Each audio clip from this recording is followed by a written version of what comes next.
Just gonna leave me here alone. Oh, we got some people joining. Bella, look. Got people looking at us. Say hi. I just want them back. I just want them to come back.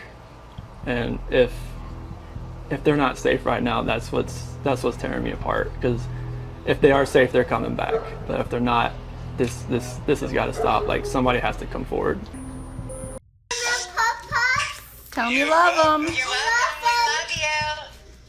Say love you. Candy. Oh yeah, shoot, that's in here. It's the most inhumane and vicious crime that I have handled out of the thousands of cases that I have seen. I love you too. Tell them how much fun it is. It's amazing. This place is nuts. Absolutely. So Chris and I are super excited. So we're gonna get a massage after we lay by the pool for a little bit and maybe go to the beach again. And then we're going to go to the cocktail party.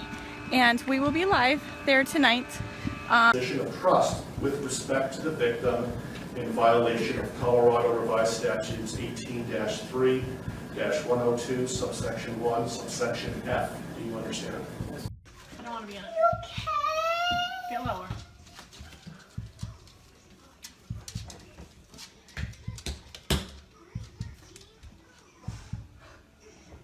If this stillness holds you, a quiet gesture helps sustain these long-form investigations. Taking a moment to like the video or subscribe allows stories like this to be examined with the time and care they demand, bringing hidden truths into focus, one layer at a time. I don't want them to really go in the ocean. Ready, set. Life will never be the same without Shannon, Bella, and Celeste and Nico. Had all their lives to live. They were taken by a heartless one. This is the heartless one, the evil monster, who dare you take the lives of my daughters Shannon, Bella, Celeste, and Nico. I trusted you to take care of them, not kill them. And they also trusted you. The heartless monster, and then you take them out like trash. You disgust me. Ready, set. The pool opens in 2 weeks too. What's the degrees today? 85 the last I checked. 120. Wow. No, Cece. Yeah. CC, get girl. Oh gosh. Oh my gosh. Are you kidding? She can climb that fence. The past 3 months I barely slept because I've been going through a lot of different emotions because I did not see this coming. You went from being my brother, my sister's protector, one of the most loved people in my family, to someone I will spend the rest of my life trying to understand. What gave you the right to put your hands on a woman, let alone my best friend, my beloved sister, your daughters, and your son? Why weren't they enough for you? In the blink of an eye, you took away my whole world, the people that mattered to me the most. Everything in my life I loved, your children. They trusted you. They loved you. They looked up to you because you promised to keep them safe. Instead, you turned on your family. My blood is boiling as I write these last words because they are the last you will ever hear from me. I can't even think of the right words to describe the betrayal and the hate I feel. And to be honest, you aren't even worth the time and effort it takes to put my pen to this paper. There isn't a day that goes by that I don't cry for my family. They were my whole world. All I do is ask myself why. Why would you do this? You don't deserve to be called a man. What kind of person slaughters the people that love them the most? Did you really think you would get away with this? Did you really think that this was your best option, to throw away your family like they were garbage? They deserve better, and you know it. I hope you spend the rest of your life staring at the ceiling every night, being haunted by what you've done. None of us deserved this. Hearing my mother and father cry themselves to sleep in this hotel room causes me anguish that is beyond words. I can't describe how this feels, how badly my heart is breaking for my poor parents. We trusted you. You have taken away my family from this earth, but you can never take them from my heart. You took away my privilege of being an uncle to the most precious little girls I've ever known. I will never hear the words Uncle Frankie again, but you will never be called Dad again either. You'll never be able to put your hands on another woman, let alone my best friend, my beloved sister, and your son. I just can't comprehend how they weren't enough for you. Shanann, Bella, and Cece loved you more than anyone. You were their hero. How could you destroy the people who loved them the most? I pray that you never have a moment's peace or a good night's rest in the cage you'll spend every day of your life in. A cage you are privileged to live in because my family isn't evil like you. We begged the district attorney to spare your life because despite everything, we believe that no one has the right to take the life of another, even someone like you. I feel sorry for your family. I know the pain that they must feel knowing that they can't hug you, because that's how my mother, father, and I feel every time we cry for our family. Nothing hurts more than watching or hearing my family weep for their loved ones. I just wish that I could tell that you would tell the truth, but I know that that is asking for more than you are capable of. I stayed up all night writing this statement.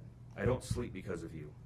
My life will never be the same because of you, but at least my conscience is clear. I get to live free, but I can't say the same for you. I haven't slept in 2 days because I've been anxiously waiting for this moment, the moment I get to tell you how I feel, how this has affected my family and I. My family and I can finally grieve after today. If anything, we will come out of this stronger today than we were before, and we will continue to pray for your family. Sincerely, Frankie Rusick.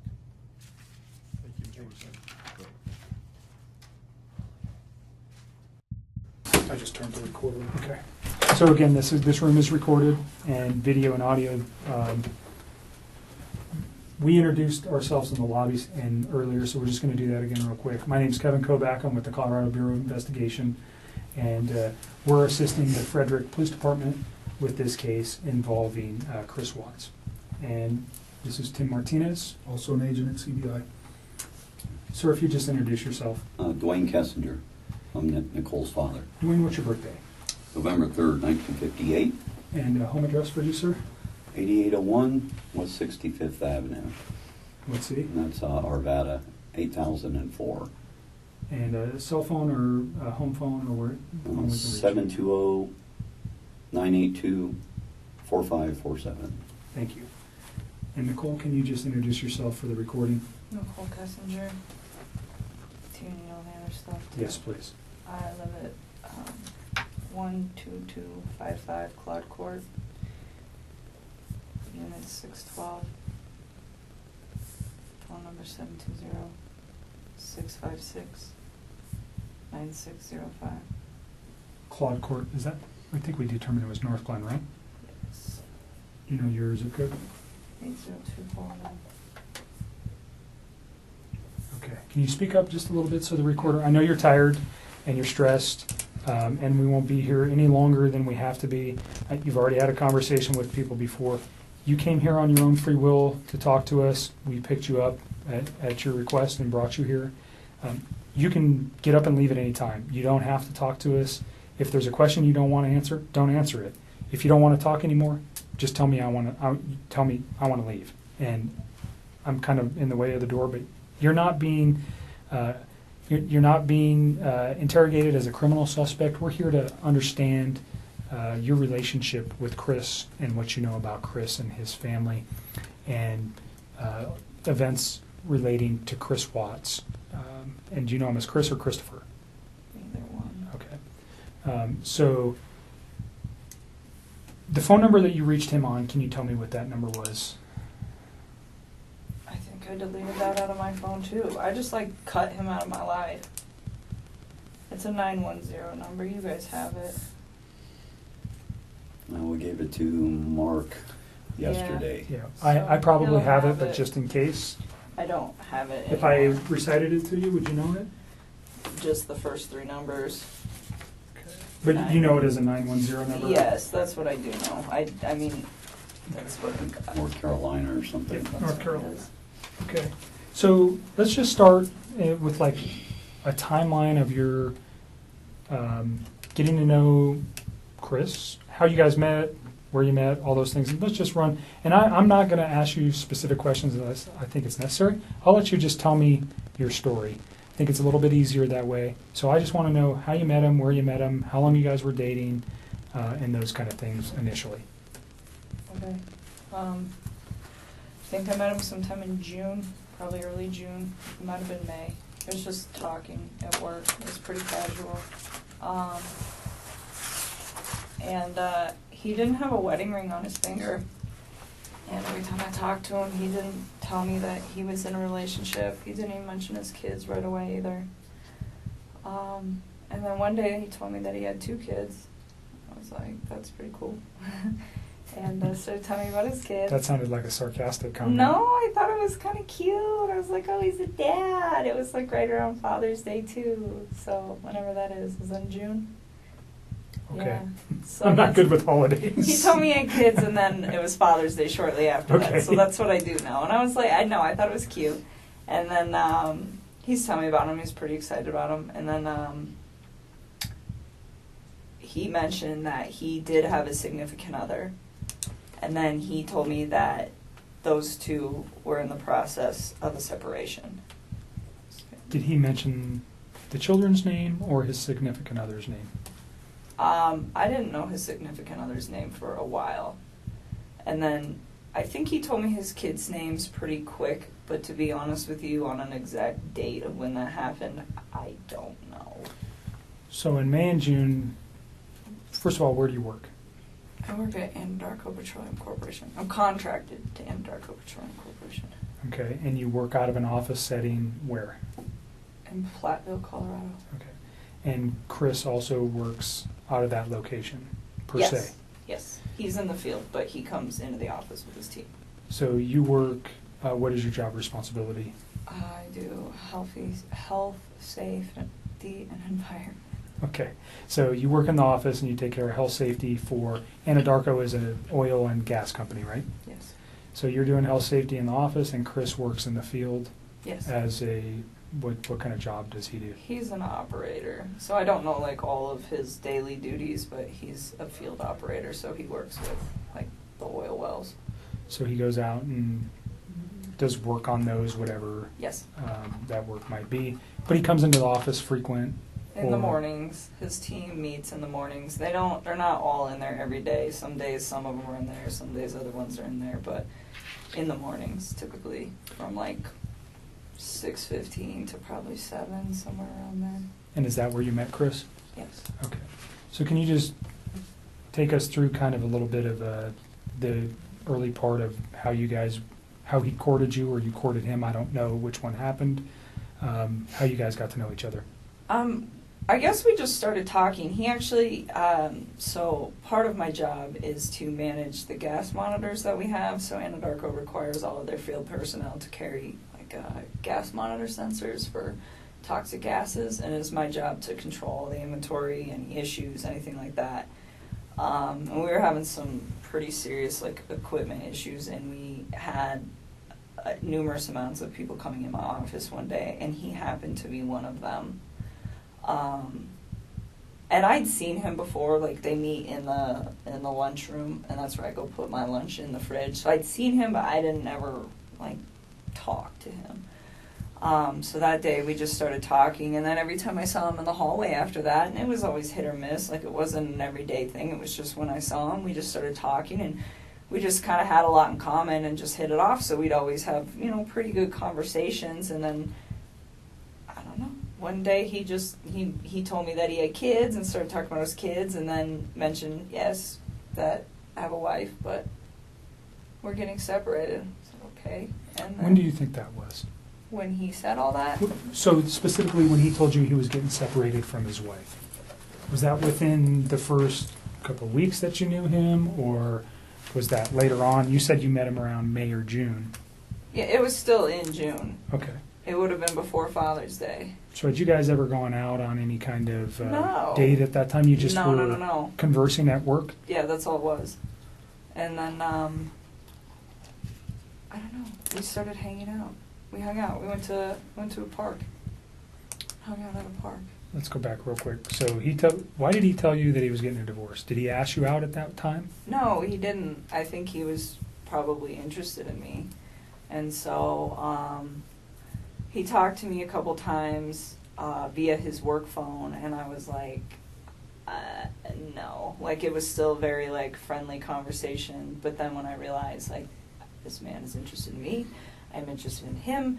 This is personal, so we got away from the Anadarko thing because I really don't want those guys affiliated with any of this. And So you have a work phone that's specifically... no, I have one phone that I do both on. He has two phones. Okay, so he had your phone, the 720-656. That's the only number that I roll with all the time. Okay.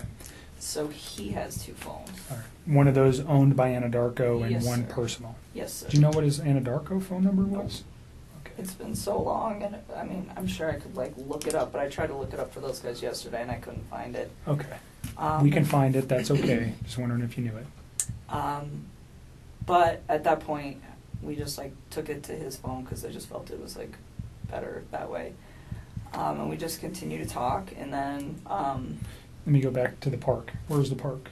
it's like down the street from my house. It's called East Lake Number 3. Your house Yes. in North Glen? Yes. And that was in the June time frame. Yeah, or like the beginning of July. It was like right around my birthday. It's like so sometime at the very end of June or the beginning of July. Okay. And that's the first meeting you had outside of work. Yeah. Basic conversation for a first date? I mean, we kept it pretty simple, I guess, you know. I don't even remember everything we talked about. We Sure. were there for a few hours. But Understand so if I ask about conversation, what I'm looking for, was he talking about his family during any of these meetings? Those are the kind of, I understand, whatever you guys were talking about, relationship, your life, your interests, those things, we don't need to know that. What I'm interested in is knowing is when he brings up his children, when he brings up his wife, when he brings up financial information, when he brings up his home, when he brings up anything that may have been, and it's been a few days, so you've had a chance to reflect on some articles that you may have read, and you know, unfortunately, that you're in a situation where somebody has been murdered.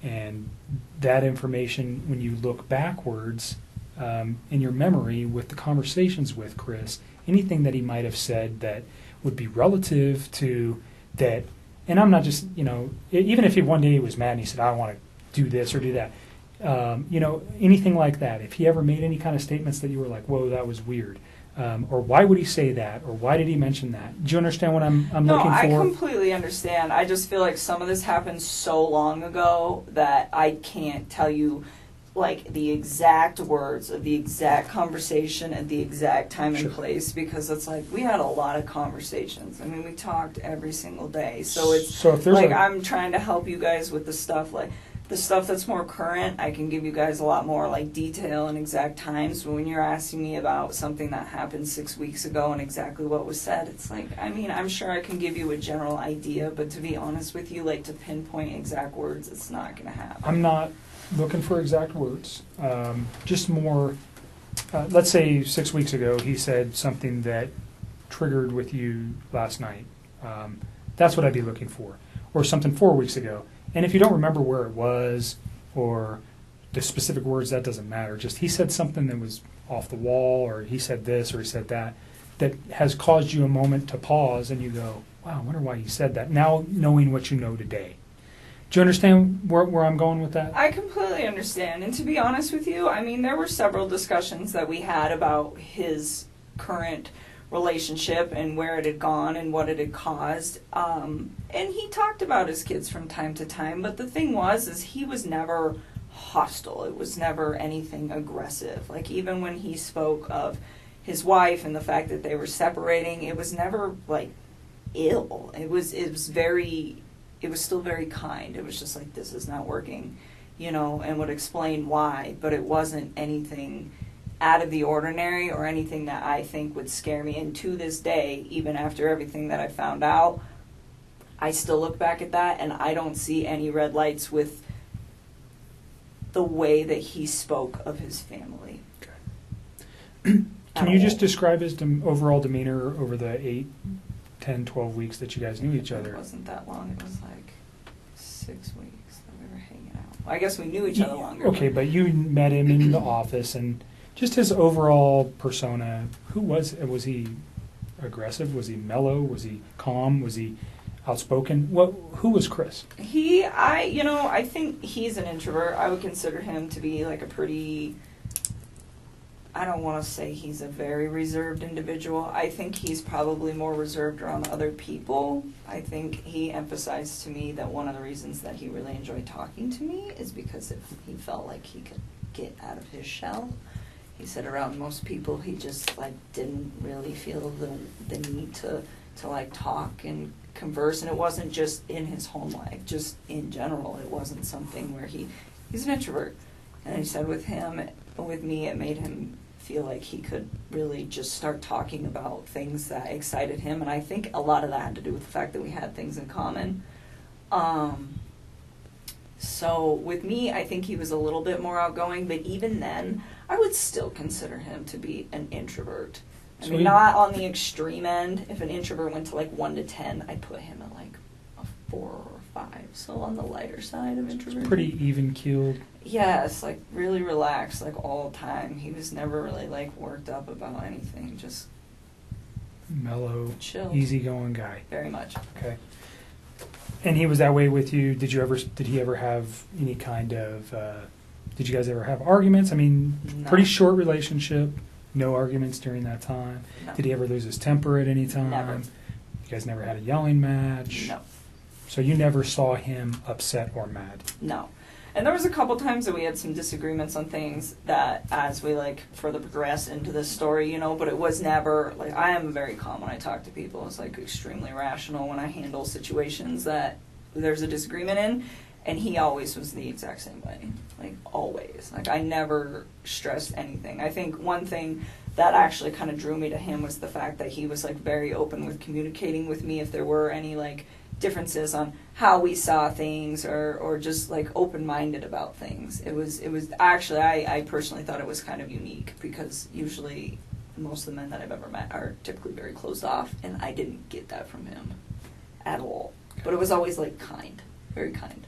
So no sense that this guy had a temper or Not at was aggressive, or he never lost his mind and yelled and said crazy stuff or anything like that? Okay. No. So can we just kind of go back to your relationship? You say you guys had a lot in common.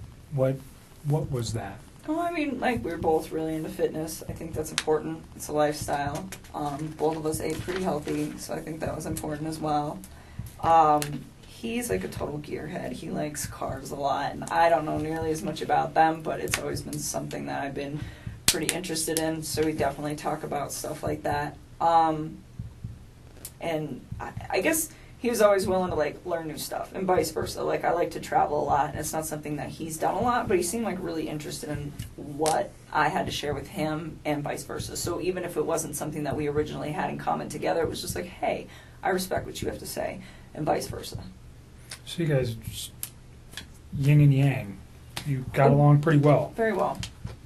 And no time, he never gave you an indication that None. that he was having issues. So during your guys' dating time, did you guys spend most of the time at your place? Always. Okay, always at your place. Or we'd go out, but I told Mark yesterday, he asked me if I went over there, and I told him about one time that I went over to that house. I've been to that house twice, but it was very, very brief, and it was not like an extended stay. I did not feel comfortable there, or like, I just didn't want to be there. It's not my life. Like, that is somebody else's life and somebody else's existence, and I respect that. That's their space. And so I used to tell him, well, come to my house because this is our space. This is my space. And so for me, out of respect, just for like whatever situation he had going on and the fact that it's not my home, I felt that it was better to be in my place. And I live alone. I don't have any roommates or anything, so it's pretty easy to do that. So during June and July, were you aware that his family was not his? Did you meet his children? Nope. During June and July. And he didn't ask me to. Okay. I mean, not that I didn't want to ever. It was just not now. It's like you're not finalized with your separation, and not only that, we've barely been dating. Like, you can't introduce kids to somebody new in a situation like that. That's something that takes time. I mean, would I have liked to have met them? Of course. They, you know, I mean, that would have been a great honor for me to have somebody introduce their children into my life, you know, but not then. It was something that it was like, okay, well, let's see where we're at in 6 months. Let's see where we're at in a year. And if we're still doing this and you and me are still, you know, happy with where we're at, and you think that this is something that is going to be long term and is worth bringing your children into the picture, then yes, I would love to meet them. But it's like, not right now. You are still in this situation where you're not even completely out of it, and I'm getting in it, and that's not fair for them. And that was kind of the policy that I had with him, was it was just like, yes, but not yet. So did he ask to introduce you to his children? Not at that time. Okay. I think both him and I were on the same page of eventually, if things went as they should in I understand you guys' relationship. relationship is very new and young. Yeah. So, although it was short, just laying everything out helps us understand what actually was going on with him. And Yep. I might ask you a question and you're going, why the heck would he ask me that? Probably because I have information that I'm not willing to share with you, and I'll tell you that right now. I'm not going to tell you. Some questions I'm going to ask you, and you go, what the heck? I won't share some information with you. Just, it protects you, it protects our investigation. So if it seems weird, there's a reason I'm asking it, That's and fine. it's usually relative to what I know. So don't take offense to it. Again, it's just part of what we need to know. Understood. So just, you went to his house on 2 occasions. Yes. Was that recent? No, that was like pretty early into it, and I did not like it and did not want to go back. Do you recall where the house was? Yeah, it's like right off the highway in Frederick. Okay. And you know the streets? I mean, I'm sure I could figure it out again if I like really had to. Like off the top of my head, no. Do you know the street name? No. Okay. I would have to like drive around in there to get there. Okay. Did it look like anybody else lived at that house at that Oh, time? definitely. Okay. I mean, So is that what freaked you out? I mean, he told me that he was living in the basement, and he said, we're separated, but we're not divorced, and we're going to get ready to sell the house. And that was the impression that I was under. And I was under the impression that they were taking everything pretty slow with this, with like getting ready to sell the house. I mean, those are big things. So that's what I was informed. And I mean, if you think about it, this whole thing happened in a 6-week stretch. Like, it's not really that much of a time frame. So in that sense, like, it's believable to me. Yes, I went to the house, and the first time I was there, I hung out in their like front living room. I just sat on the floor, and it was on the 4th of July. It was the morning of the 4th, and I was helping him to set up my MyFitnessPal app and like track his food, his calories and stuff, because he does pretty good with the working out and stuff. And he asked me, he's like, "Can you help me just like get this dialed in?" I was like, "Yeah, I can do that." So that he invited me up to the house, and I was already kind of hesitant to do it because I was like, there are other people that live here, and I just felt like it was an invasion of space. And so I went up there, and we just stayed in that front room, and I helped him out with that, and got him all set up with that. And then, he asked me if I wanted lunch, and he grilled chicken and carrots. And then that's all he had. And I was like, okay, so we ate, and then I left. And then there was another day about, I can give you the date-ish. Let me look at a calendar. I think it was the weekend after my birthday. Just a thing on the courtesy for the phone for, what was that guy's name, Don? This gentleman, Oh. Thornton PD. I just met him today. Do you want to do the phone I forgot today? about that. For TPD? It's not for them. They're doing it for us. Yes. We don't have the equipment with us to do it, and I asked them to do it for us. They're not involved in this investigation. He would just be a computer person.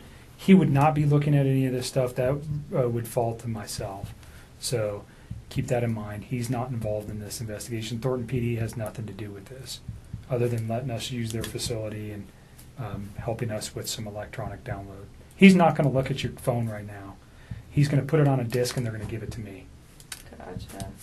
I don't know anything.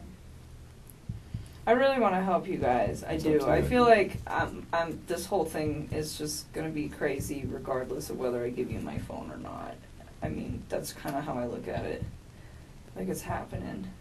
It's going to happen. Well, the texts Media's just reiterate gonna- what you've been saying all along, so it's not like... Well, they do. That's the other thing, too. I mean, that's kind of a good backup. Yeah, I'll give I it think to 'em. you hit the nail right on the head. There's reasons why we want everything.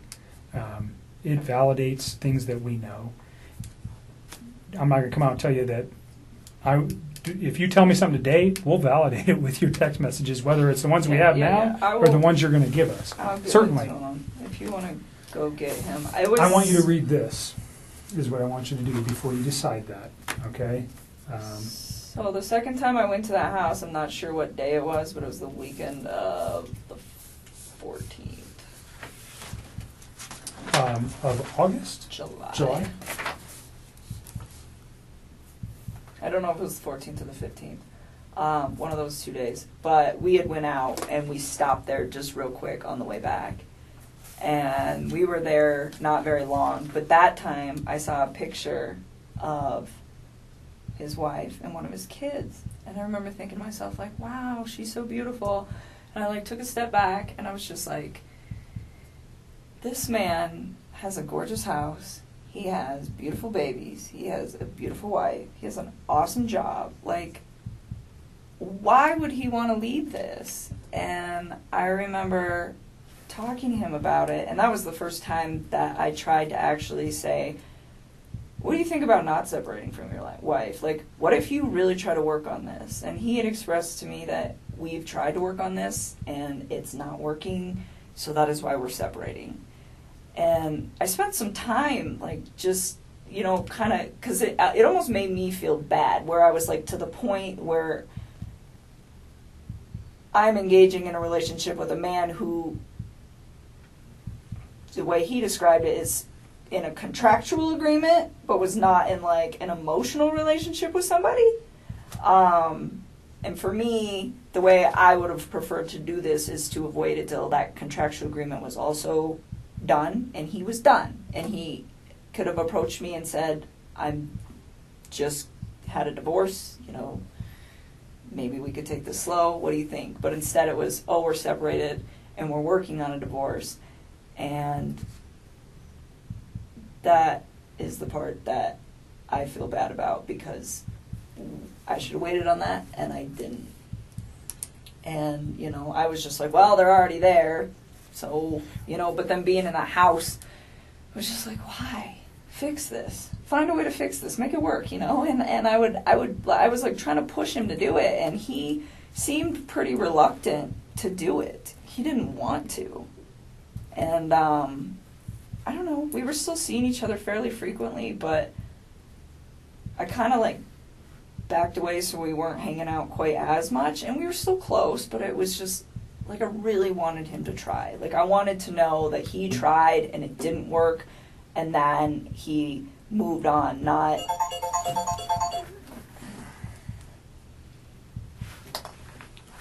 that, you know, they both kind of tried and then he got himself into a situation with somebody else. And I don't know, I just thought he had a beautiful life going on, and he could have made it work. That was the way I looked at it from the outside. So is this something you reflected on since this event, or was this you? No, I was doing it then. Like, you said this doesn't look right. He's kind of, I don't want to be responsible for breaking up a marriage, especially with 2 children. Is that kind of the gist I'm getting here?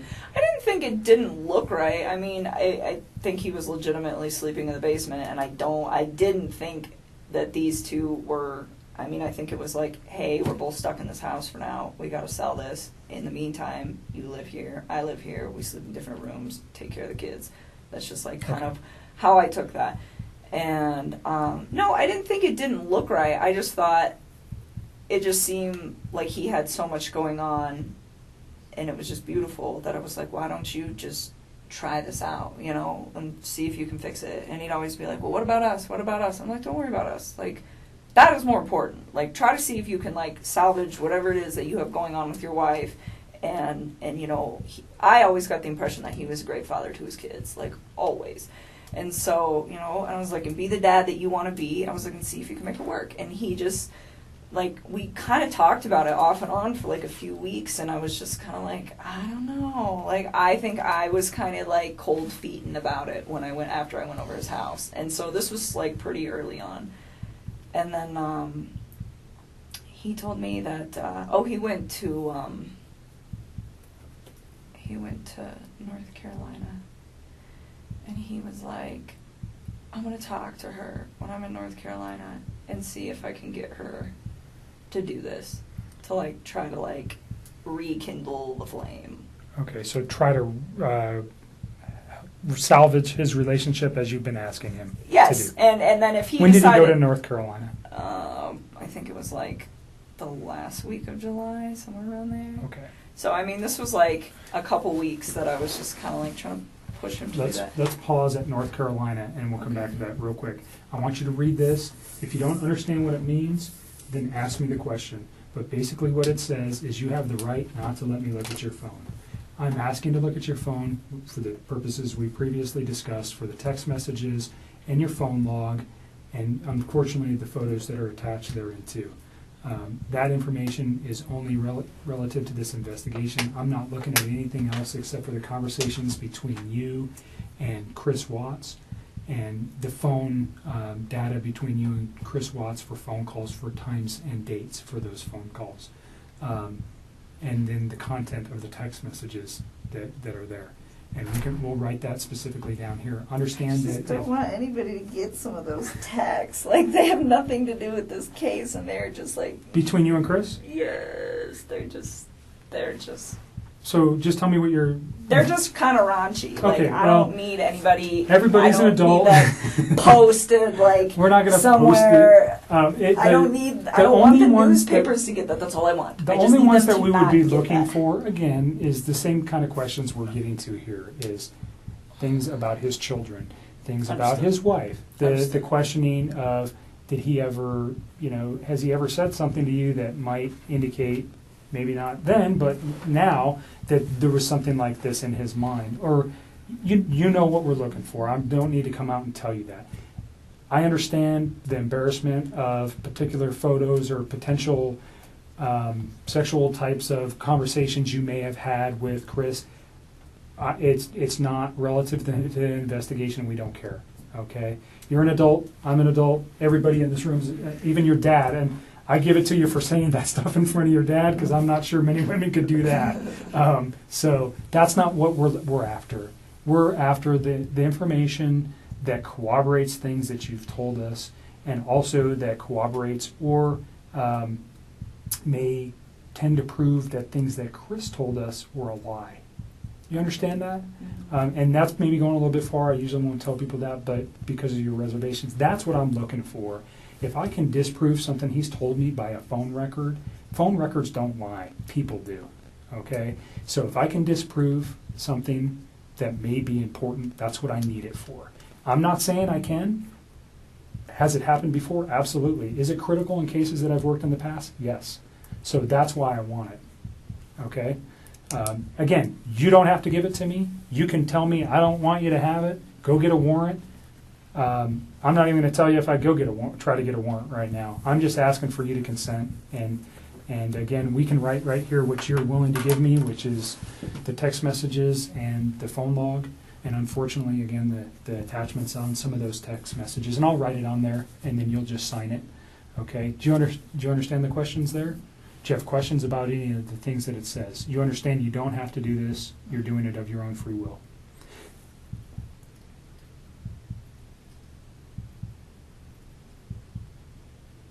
And I know you're tired, so if you want to let your dad read it too, He will. Thank you. that's a good idea. Can you fill it out before I sign it? Yep. And just you read it, and if you have any questions, then we'll put on there what we're after. I'm so hungry. You should have told me. I would have got you some food. I got food in my car. It's not staying down. It's just coming. She hadn't been back up. feeling good. Not because of any, just Like, I got sick prior to Jim. this whole thing happening, and then I think all of this compounding with Stress. the fact that I'm sick, it's just not good. I've not really been eating or sleeping much at all.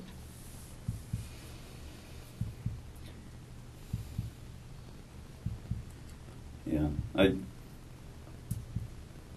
I'm with you. We definitely need to accelerate the case, because the more it takes, the less sure that they are of situations. But on the other end, I think if you do just that only, You tell me what you're willing to provide to me, and we'll write it good on. enough? I just want like our text conversation, and then I guess our phone call records. So I'm going to put So the time and date of the phone call records, and then our text message. Could we get photos of him? Huh? Could we get photos of him? Off of Would that? you mind if we got his photos that he sent to you? Oh, well, they'll be in that text message thing. So all his photos were sent. There was no apps or anything else you No, used that you no, guys no, were no, sending. It was no. all just text messages. Yeah, Okay. So it'd be an attachment to a text that he sent you. pretty much. But Everything is in the text and the phone call records. so Like all of it. because we don't have it on tape, we discussed prior to turning the tape on Tuesday, which would have been the 14th of August. You had read some newspaper articles on the 13th and the 14th that regarded this case. You had also had a conversation with Chris at some point during the day on Monday. And on Tuesday, because of what you found, specifically what you said was, and don't let me put words in your mouth, but you found out that his wife was pregnant. And yes. And you did not know that prior. And you found that out via the newspaper articles, and that caused you concern. Well, I just realized that he was lying to me, and I was like, well, if you can lie to me about this, what else are you lying to me about? And it made me realize that maybe his wife was in danger at that point, and it was day two, and she still wasn't home. What did that cause you to do with your phone, though? Oh, what, when I deleted those? I was just kind of grossed out by him, to be honest with you. I was just like, I don't know what's going on right now, but you just lied to me, and I don't want to see this come over my phone anymore. So I removed it. So you already said, but you removed text messages? I deleted all of his stuff because he lied to me. I mean, that's what it was. It was the hurt that made me delete it, and then it was the lie that made me start questioning everything else he'd been telling me for the last few days. And that's when you decided to come forward? Yes. Okay. So just for context, Yes. when people delete stuff off phones, usually we go, No, hold on no, a second. no. It And wasn't that's why I malicious wanted, at all. It No, I'm not wasn't saying it's malicious at all. He lied to me. It just hurt. Like, I had never felt like he'd ever lied to me before. And it was a big lie. I mean, Right. telling somebody that you're in the midst of a divorce and then you have a wife that has a 15-week-old baby on the way is a huge, huge thing. And I was very taken back, and it was hurt. And so at that point, I deleted it. I had a few more quick things to say to him, and then I just got rid of him. That's literally what I did. I just cut him out of my life. It would have honestly been like a bad breakup kind of thing. Like, if none of this other stuff would have happened, that's what it would have been. That would have been the end of it. The information was not destroyed because there was anything in there that would be harmful to you or potentially to Chris at this point, but harmful to you in particular. That's not what you did it. No. You did it out of, excuse my language, this guy's an asshole, so I'm getting rid of him, and I'm getting this stuff off my phone. That was like me kicking him out of my life. Okay. And then, like I said, and then realizing that he lied, that was when I was like, okay, maybe his family is in danger and they're not coming back and they're not staying with a friend. Yeah, when did I go over there? Tuesday morning? Wednesday morning. Wednesday. I called you Wednesday morning. That's when we started discussing you guys need to get everything that it just... You can understand the importance of... Oh, no question. We were... Like I said, people lie, phone records don't, and they really help specifically establish dates and times. Mm-hmm. I think we have a very good grip on that in this case already, but there may be a time when we go, we need to know something else, and then we would have it. We don't want to lose it, and that's really what it is for us, is if we lose information that later on we go, man, I wish we would have got that. And we may never even use these. We may never even look at them. But if we have it now, then we don't worry about losing it. So I appreciate you being cooperative and giving it to us. Yeah. So the first thing I wrote was text messages between Chris Watts and attachments. okay? So, because we're talking about the photographs, unfortunately, that cause you much disdain. And then I am going to put phone log for calls between yourself and Chris Watts. Your phone number is 720 656 9605.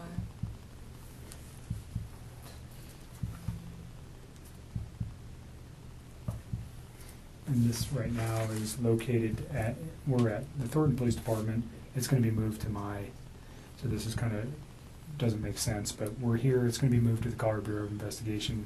He's going to download it here, but I'm going to take it with me, just so you know. It's not staying here. Okay. They're not going to retain any of this. This comes with me. Okay? Is there anything else you want on there? I think that's about. That's it. I mean, I don't have social media. I don't really have anything else you guys can pull. Okay. Is there anything else you know of that could help us with this that is not on this sheet? As far as like data? That's on your phone? No. I mean, everything we did was like text and talk, pretty much. I mean, and like I said, any pictures that I had, like even if you were to restore all my regular photos, there's so many pictures in there and you wouldn't even know which ones were for him and which ones weren't. But any picture that I wanted to send to him, I sent via text. So if you guys go through the text and the attachments, you will have everything that wasn't said verbally and was done via text. But I think that's it. Like I don't have anything else. As far as like no Facebook, no Instagram, no Twitter, no LinkedIn, like none of it.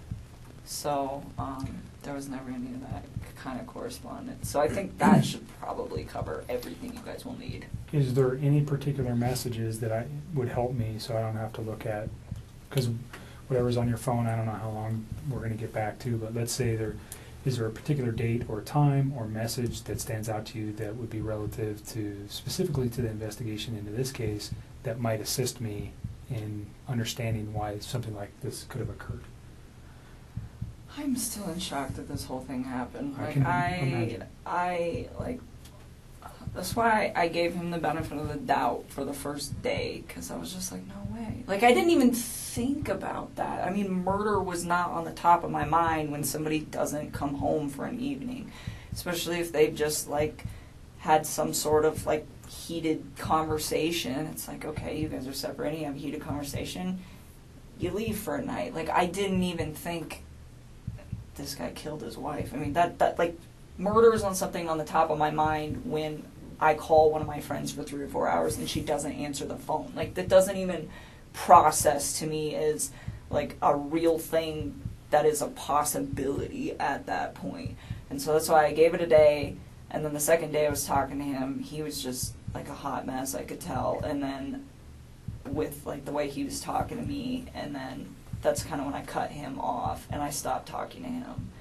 And then... So remember what you just said, and we're going to get to that because that's probably a very important conversation. So if you want to know days, I would probably honestly just start at like Sunday and work your way forward. I mean, all the rest of that stuff, it's just like the small talk of like, hey, this, you know? I mean... And your relationship building through the 6 weeks. I mean, like, and if you go like maybe like a week further back, like there's times like I was trying to help him find an apartment, like just for him, not for me, but for him and his kids.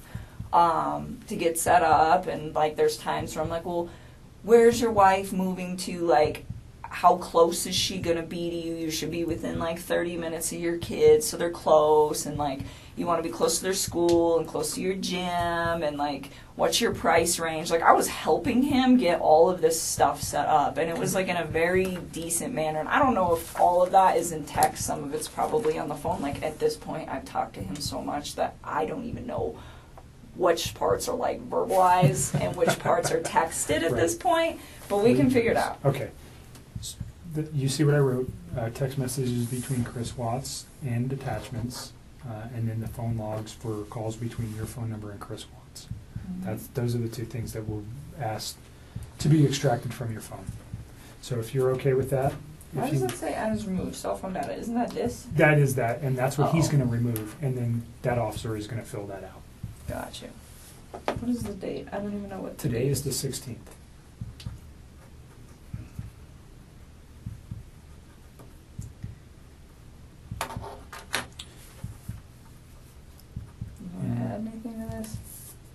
If you give us your phone, we'll get him started. Yeah, we want to give you everything, but we also want to be protected in doing so. Is more of the was more of the thing. It's just. And when he's done, we'll give you a copy. Is there a of this. password or anything? Like, will it lock up after a period of time? Right here. That's his notes. And make sure there's nothing written on the back. There's not. I checked before I ripped it off. Let's go back to North Carolina. Okay. He went to North Carolina and he was trying to rehab his marriage with his wife. He said. Do you know her name at this point? Yeah. Okay. Are you okay saying her name? It's Shanann. All right. And do you know the children's name? Yes, it's Bella and Celeste. Okay. Cece. She went by. They called her Cece. Mm-hmm. All right. So he went to. Were they in North Carolina They were already there. If you want something. I don't know if my stomach would do that. Yeah, they were already out there. He just flew out there to meet up. Do you know why they were there? They're all from there. Okay, so they were there. They for were visiting her family for the most part until he got there, and then they still were mostly visiting her family. Okay. Hey, do you know how long they had been there? A while, like weeks. All right. And he flew out to join his family there. Yep. Did you know specifically where he flew to? What, airport? No. What city? No, not off the top of my head. Okay. I'm sure if I thought real hard, maybe I could think about it, but I mean, come up with it. No, I don't know. All right. So he goes there. You said it was like the last week of July? I think so. I think it was like one of the last days of July. I'm almost positive. I think it was a weekday. Okay.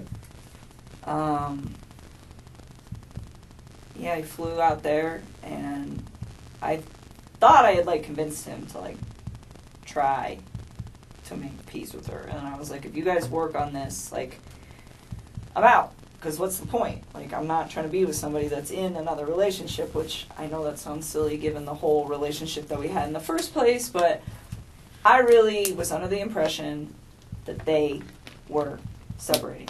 I mean, it was like reiterated to me so many times that that's what I thought it was.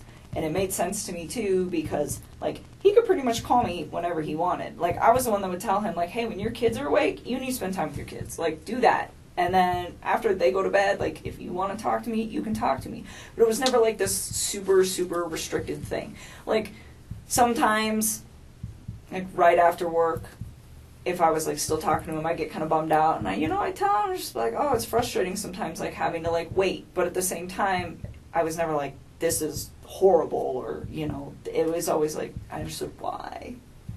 But then once his kids were asleep, he never, like, had any, it was like he could do what he wanted. Do you know what I'm saying? Like, Sure. He was in his basement, and she's upstairs, and they're not speaking. So it kind of made sense. It wasn't like... And you guys are just sneaky at night. texting and... Or talking or whatever, Right. I mean, and it was like I said, it was at certain times, but that time, and originally it wasn't, but it was me that put that time frame on there because I thought he should hang out with his kids. Those 2 times you were at his house, did you see any evidence of that? Him living in the basement? Did he ever show you that area or anything? I went down there and saw his little workout equipment, and there's a bed down there all set up, and the basement was all clean and organized and stuff, so... like a decent bed set up, so it made sense to me. Like, hey, this is what's happening down here. So I saw it. Even though his family was in North Carolina for multiple weeks, it appeared that he was still living in the basement. Mm-hmm. Well, and he told me sometimes he would like go upstairs and sleep if like he was home alone, because I know she'd like go on business trips and stuff. But he's like, I don't like that bed anyway, so he didn't really like sleep up there. I was like, okay. Even when it was just him. So Okay. that was the impression that I got. I don't know what you're talking about. North Carolina. Let's go back to North Carolina. So, North Carolina. So he still made very frequent communication with me when he was out there. And at one point he told me that they sat down and they talked about it, and he told her that he wanted to either fix things or like, to try to fix things, and if she didn't want to fix them, then they needed to, like, move forward with the separation and, like, actually file for a divorce at this point, was the impression that I got from this, and was what he told me. And so, he said that she was, like, pretty receptive to just not trying. He was like, she seemed like she just wants me to go. He's like, when she has her mind made up, she has her mind made up, and that's what she wants. And he's like, she doesn't want to try anymore. And he's like, and neither do I really. And he was like, it's done. And he's like, and then the next day, I don't even know what days these were, sometime when he was out there, he told me, we're putting the house up for sale as soon as we get back. And I was like, well, that was quick. And he was like, it's her, she's ready to go. And I was like, okay. And so I left it at that, and then he got back, and I started asking him, like, what are you going to do? Because the Colorado housing market is fire, and you guys are going to sell this house, like, real fast. And I'm like, you need to start looking for a new place to live. And I'm like, where do you want to live? And I was really trying to help him out. I'm like, do you want to get a house? Do you want 3 bedrooms, so you have one and each of your girls have one? I'm like, do you want to, you know, like, do an apartment? Like, what do you want? You know, where do you want to live? Because he's in Frederick, but that whole area over there is just like a bunch of small towns, and you can kind of just pick and choose. Everything's kind of, you know, and so he told me, well, I like Brighton, and I was like, okay. And then he told me he wanted a 2-bedroom apartment, and he said he wanted 1 room for him and the other room for his 2 girls. And I thought it was kind of cute. Like, I remember telling him, I was like, yeah, me and my sister had bunk beds, like, at my dad's house. And I was like, when we were little girls, and me and my sister were the same age apart as him and as his 2 daughters, you know. So I told him, I was like, they're going to love it. I was like, they might be, like, stuck in one room together. I was like, but they'll become, like, best buddies. And it was really exciting. Like, I liked helping him, and I just wanted him to, like, I don't know. This is what he told me he wanted. So I was like, well, I will help you do the research. But another thing that I really took care of was to be like, where is she moving to? I was never like, you know what, screw your wife, try to get full custody. None of that bullshit. It was always just like, you know, I'd ask him, I'm like, well, what kind of custody are you guys going to have? Because he at work, they're about to switch his schedule. So right now he's like on Monday through Friday, and they're about to switch these guys to 8 days on, 6 days off. That's tough.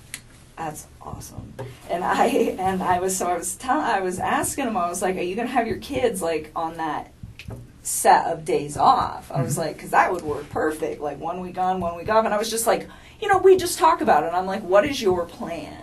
And he's like, we haven't figured out exactly what we're going to do about the kids yet. But he told me, he's like, Colorado's a 50-50 state, and she's okay with everything 50-50. Like, he said that she was, like, on board with this because she wanted it too. Like, she was checked out of this relationship. So that was, like, how he made this sound. That it was, like, a very, like, kosher, we're done kind of thing. Did you ever give him, like, books or articles or anything to read about saving your marriage? Did you ever provide anything to him like that? About saving his marriage? Yeah, like how to recover a marriage or how to save your marriage. You know, there's all sorts of publications and books out there. No, but I did tell him, and I don't know if I did this through text or phone. That will be something you guys will, I'm sure, figure out. But I told him a few times, like, I think that you should take the time to read some articles about what separation does to kids. You know, and I told him, I said, when my parents separated, we were literally like 3 and 5. We were almost the exact same age as these little girls. And I told him, I said, you know, I was so young when it happened that it didn't really have like a big negative effect on me because I was so small that I didn't really process it too well. I was like, but I do have cousins that their parents got divorced when they were like 10, 11, and I think that it hit them a little harder. You know, and he's like, oh, they'll be fine, you know, and I told him, I was like, even though they're small and you think that they'll be fine, I was like, I think you guys should just read about it just so that you guys are prepared in case, you know, one of these two starts having a hard time with the fact that you guys aren't in the same house anymore, you know, and I would tell him, I was like, you know, there's pros and cons to it, like, because he was, like, getting ready to do it, and it would be like, you know, it's kind of cool having 2 Christmases, and, you know, like, your parents get to go, you know, be happy doing whatever it is they want to do with their lives, and they don't have to be in a situation that's probably not good for the kids because it's not good for those two, you know, but at the same time, it was like, just read. Like, that's what I always used to tell him. I'd always tell him to, like, I tell people to read about everything. Reading is so good for you. So he, at this time, is telling you that, yeah, I am the guy trying to save the marriage and she doesn't want it. That's what he told me.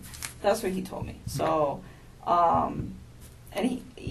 and then he was like, she doesn't want it, so I'm not going to do it. And then it was like, we're filing for divorce, we're selling the house.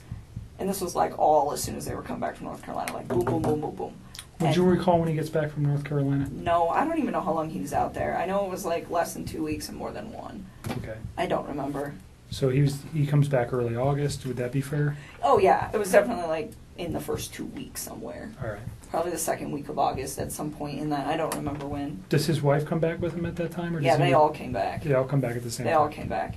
And then, so he continues to just, tell me that this is like what he wants. And so I took the time, and you will see that in the text too, where I I found this apartment. It was perfect. It was so cute. I was like, it's in your price range. It's like 6 miles from the gym. It's 23 miles from work. I'm like, it's super close to Frederick. It's going to be by your kid's school. Like, this is the spot, and I told him, I was like, I'll keep looking for more places. And he's like, well, there's some that I want to go see too. And he actually had me thinking that he was going to go look at these places this week. Before all this. Okay, so this is fairly recent then, if we're this talking just about. happened, like in the last. He's going to go weeks. look at apartments. He wanted me to go during, with him. When you say this week, are you saying Like this Monday this was the 13th? Like this week. Okay. Yeah, so I told him, I was like, well, pick out a few spots, and if you want me to come with you, I'll go look at them. But you know. You said earlier that he had never, or that the apartment wasn't for you and him. It was just for him and his children. Oh yes. It was. You had no intentions of moving in with him. No, I have my own spot. I still have a lease there till July, and even then, like, he never asked me to move in with him, Okay. and I never tried to move in with him. I mean, I told him. I really try to take everything with this whole situation very slow. The only part that I screwed up on was the fact that he wasn't completely separated from her when him and I decided to spend time with each other. That is where I screwed up. But other than that, everything else, it was always like, you build your life, I'm going to build my life, we will intertwine them, but I am not ready to, like, do this. And he respected that. And I even said that, and I don't know, that might be in the text, but said that too, where it's like, Chris, like, you need space. Like, you're just getting out of a divorce. Like, personally, I think jumping into a new relationship is a little quick. It's like, I was in a relationship earlier this year, and I think this is also a little quick. And I'm like, so why don't we take our time? And I'm like, if you guys end up doing a week on, a week off with your kids, I'm like, the week you have your kids, be with your children. And the week that you don't, I'm like, I don't even want to see you every day. I'm like, I think we should spend like a few days of that together. I'm like, because I like my space, and I think you need your space. I think you need your space to, like, develop your identity again and, like, get it back, because I think he's just been, like, so wrapped up in this whole thing that he's got in his own life and his life that he doesn't remember probably what it's like to, like, be single or have time where it's, like, just him. Sure. And so I was just like, like, embrace that. I think it's a beautiful thing, and I really try to, like, take it smart with all that. And it was the same thing with his kids. I was just like, like, and we talk about things every once in a while where I'd be like, hey, if I ever meet, because, like, I have a lot of house plants. It's a good example. So I have a lot of house plants, and I told him, I was like, one day if I ever meet your kids, I was like, I'm going to show these girls how to, like, paint pottery and plants. I was like, I think they would love to see something grow that they built. I think it would be really, really cute. And, like, little stuff like that, but it wasn't very frequent. It wasn't, hey, we should get married, and hey, we should have babies, and hey, I want to live with you, and hey, I need to meet your children now, and let's cut the mom out. It was never like that. And there was never any conversation about, we can't do this with her around, we can't do this with the kids around. No. He never said that, you never said that. No. So the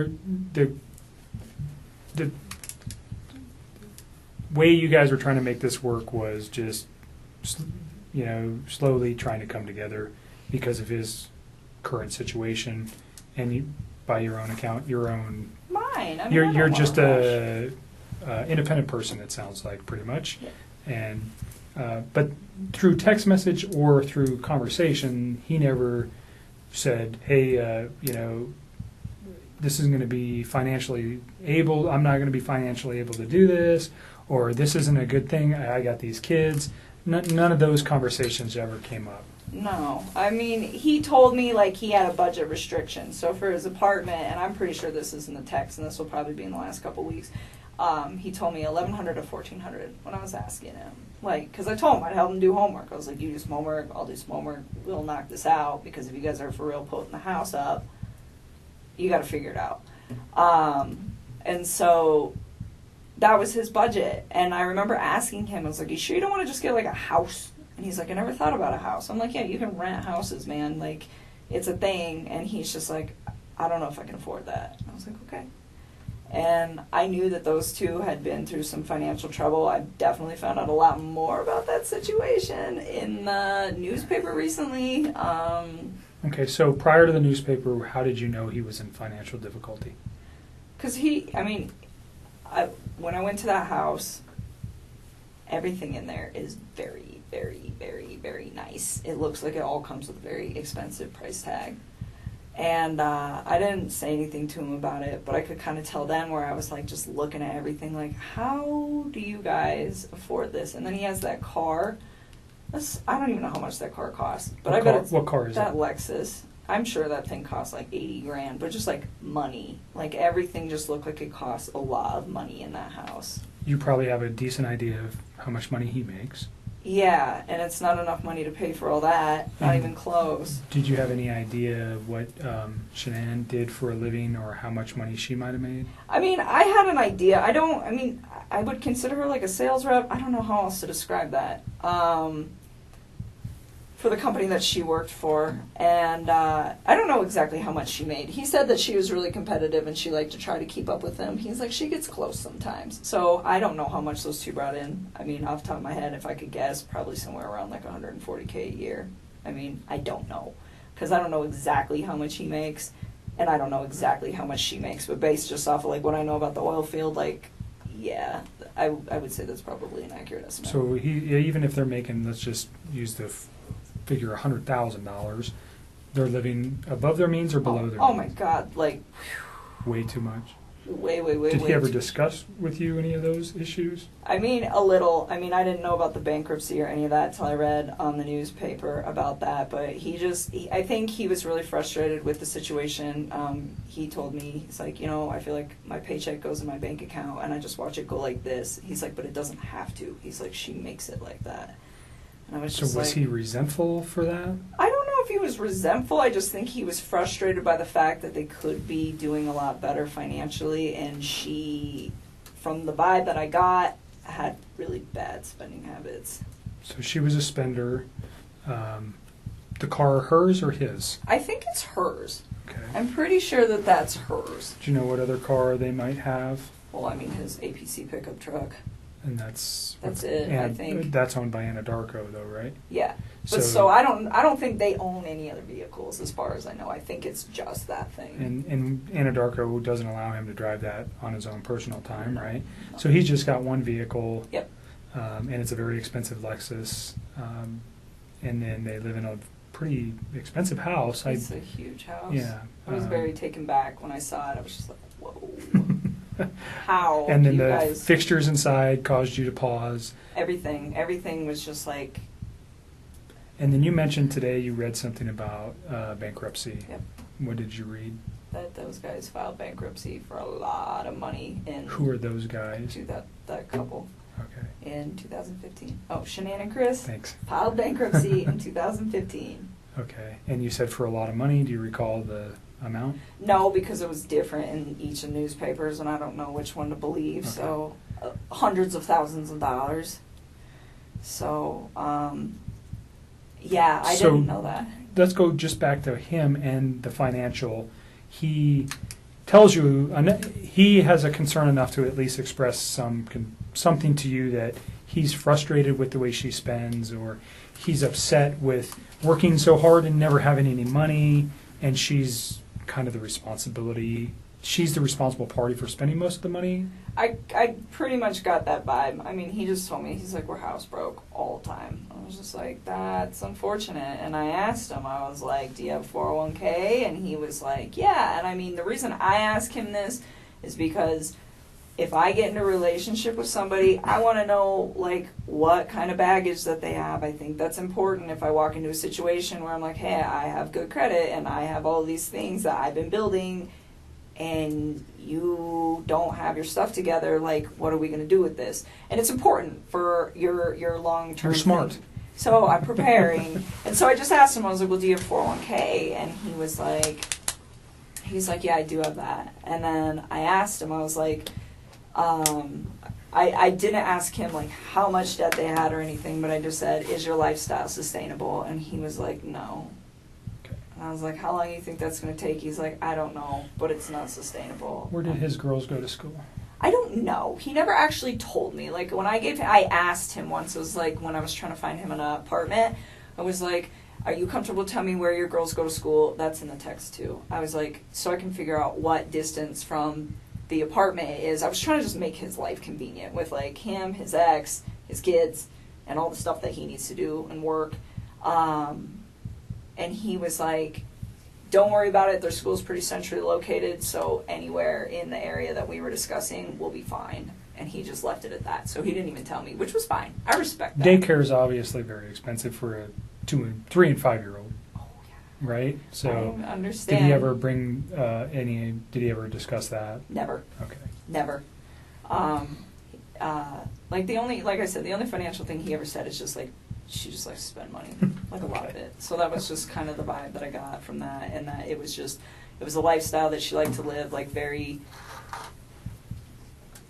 like, materialistic kind of lifestyle. Wanted to Like, project a certain image. Yes, all the time. And he said that was why they got that house too. It's like she wants everybody to think that we live a certain way and that we can, like, sustain all this stuff. And he's like, and we can't. And I told him, I said, when you're in those situations, why don't you, I'm like, do you like voice your concern about this? And he told me, he's like, when I try to talk to her, he's like, she's really bossy and she usually shuts me out. And he's like, when she does that, he's like, I just let it go. And I was just like, all right. I mean, I don't try to, like, interfere with how those two interact.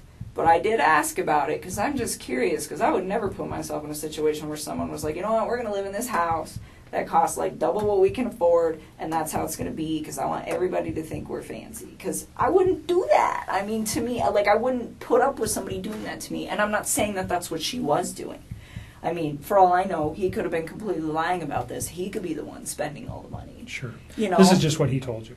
Exactly. So, I mean, that's as far as I can interpret it. So I can't be like, well, oh, she needs to do this and she needs to do that. But he voiced his concern where it's just like, financially, I'm in a very bad spot that I don't need to be in, but I'm stuck in. And that was kind of where he was at. So, but I mean, he was never, like, mean when he talked about her. He was never hostile, like, nothing like that. He just, I mean, very calmly, like, this is the situation. And I think the only reason that he even provided me with that information is because I asked. Okay. You said something about her being controlling or bossy. That's what he said. Bossy. In, like, all aspects of their life, or what? Do you know exactly what he meant by that? How that affected him? I think he was just saying when he voices his opinion, it's not her. Is the gist of that, which I thought, from what it sounded like from their separation, from them trying to separate, that was a big deal for him, where he was saying that the reason that they don't really get along anymore is because he feels like he's not heard. He says that he comes home from work and he tries to talk to her and she'll just be like, 1 minute, I'm on the phone. Or she'll, like, scroll through social media and she, like, doesn't acknowledge him. And he said that he'd addressed it with her a few times and they're calm. He said they don't really, like, fight. Like, they don't scream and yell. And he said he'd addressed it with her a few times and he said it just fell on deaf ears. He's like, she just seems like she's not interested anymore. And I think it made him sad because mean, he was like all about his kids, and he seemed like he was trying to be all about her, but it just wasn't reciprocated. And I think at that point he was just like, they just kind of like fell apart. Okay. Just kind of drifted apart. Was that your words or his? What, that they fell apart? Those are mine. Okay. Those are mine. He just said that they didn't communicate very well, and it wasn't in a aggressive way. Communicate. It was just the fact that they didn't communicate at all. They didn't talk. Yeah, they had children, and was there ever mention that he was trying to resolve or save his marriage for the children's sake? A lot of people talk about that. Did he talk about that? I mean, he told me that he believed that the only reason that those two had still been doing it as long as they've been doing it, 'cause he told me that her and him have had communication issues for about 6 years, where she just seems really detached and uninterested in trying to build something with him. And he said, and I said, 6 years is a really long time for you guys to not fix that, considering they were married for 8? I mean, that's the majority of their marriage. And he said, sometimes I think we just do it for the kids or something like that. I mean, it's been a long time since I've seen these conversations, so I don't know verbatim, but it was pretty much just get you to remember some things. Yeah, but he said it wasn't just him though. He was like, I think she does that too. Okay. You know? I mean, and it was this equal part where they are just kind of going through the motions, I think. Mm-hmm. And so, when he told me that she was cool with the 50% everything and just breaking it off and being really civil about it, it kind of made sense to me, because I was the way he made this sound, it wasn't, oh, she's this horrible person, or oh, I'm this horrible person. It was, her and I have drifted so far apart that it's kind of a mutual agreement that this is not going to work. So in those 6 years, though, they had 2 children. Yep. And you said earlier you did not know she was pregnant until reading the newspaper. Yep. So that never came up in any conversation. There was no indications that was going on. None. He never hinted to anything like Nothing. that. As far as you knew, he was just leaving her. He had 2 children, and that was the final take on that. Yes. I know why he lied to me. He lied to me because if I'd have known that he had a child on the way, I'd have never wasted my time with him in the first place. None of this would have ever even occurred if he would have just told me the truth. So do you think if he found out that you, if, let's say this week you guys were to go look at some apartments, and this is hypothetical, but you've never found out that his wife was pregnant, would that have changed anything? Like you just said, if I knew his wife was pregnant, I wouldn't be in this picture. So if his wife was not pregnant, and forgive me, but if he takes her out of the picture, you're never going to know that she was pregnant, right? What do you mean takes her out of the picture? If he murdered her, she's out of the picture. You're never going to know if she was pregnant.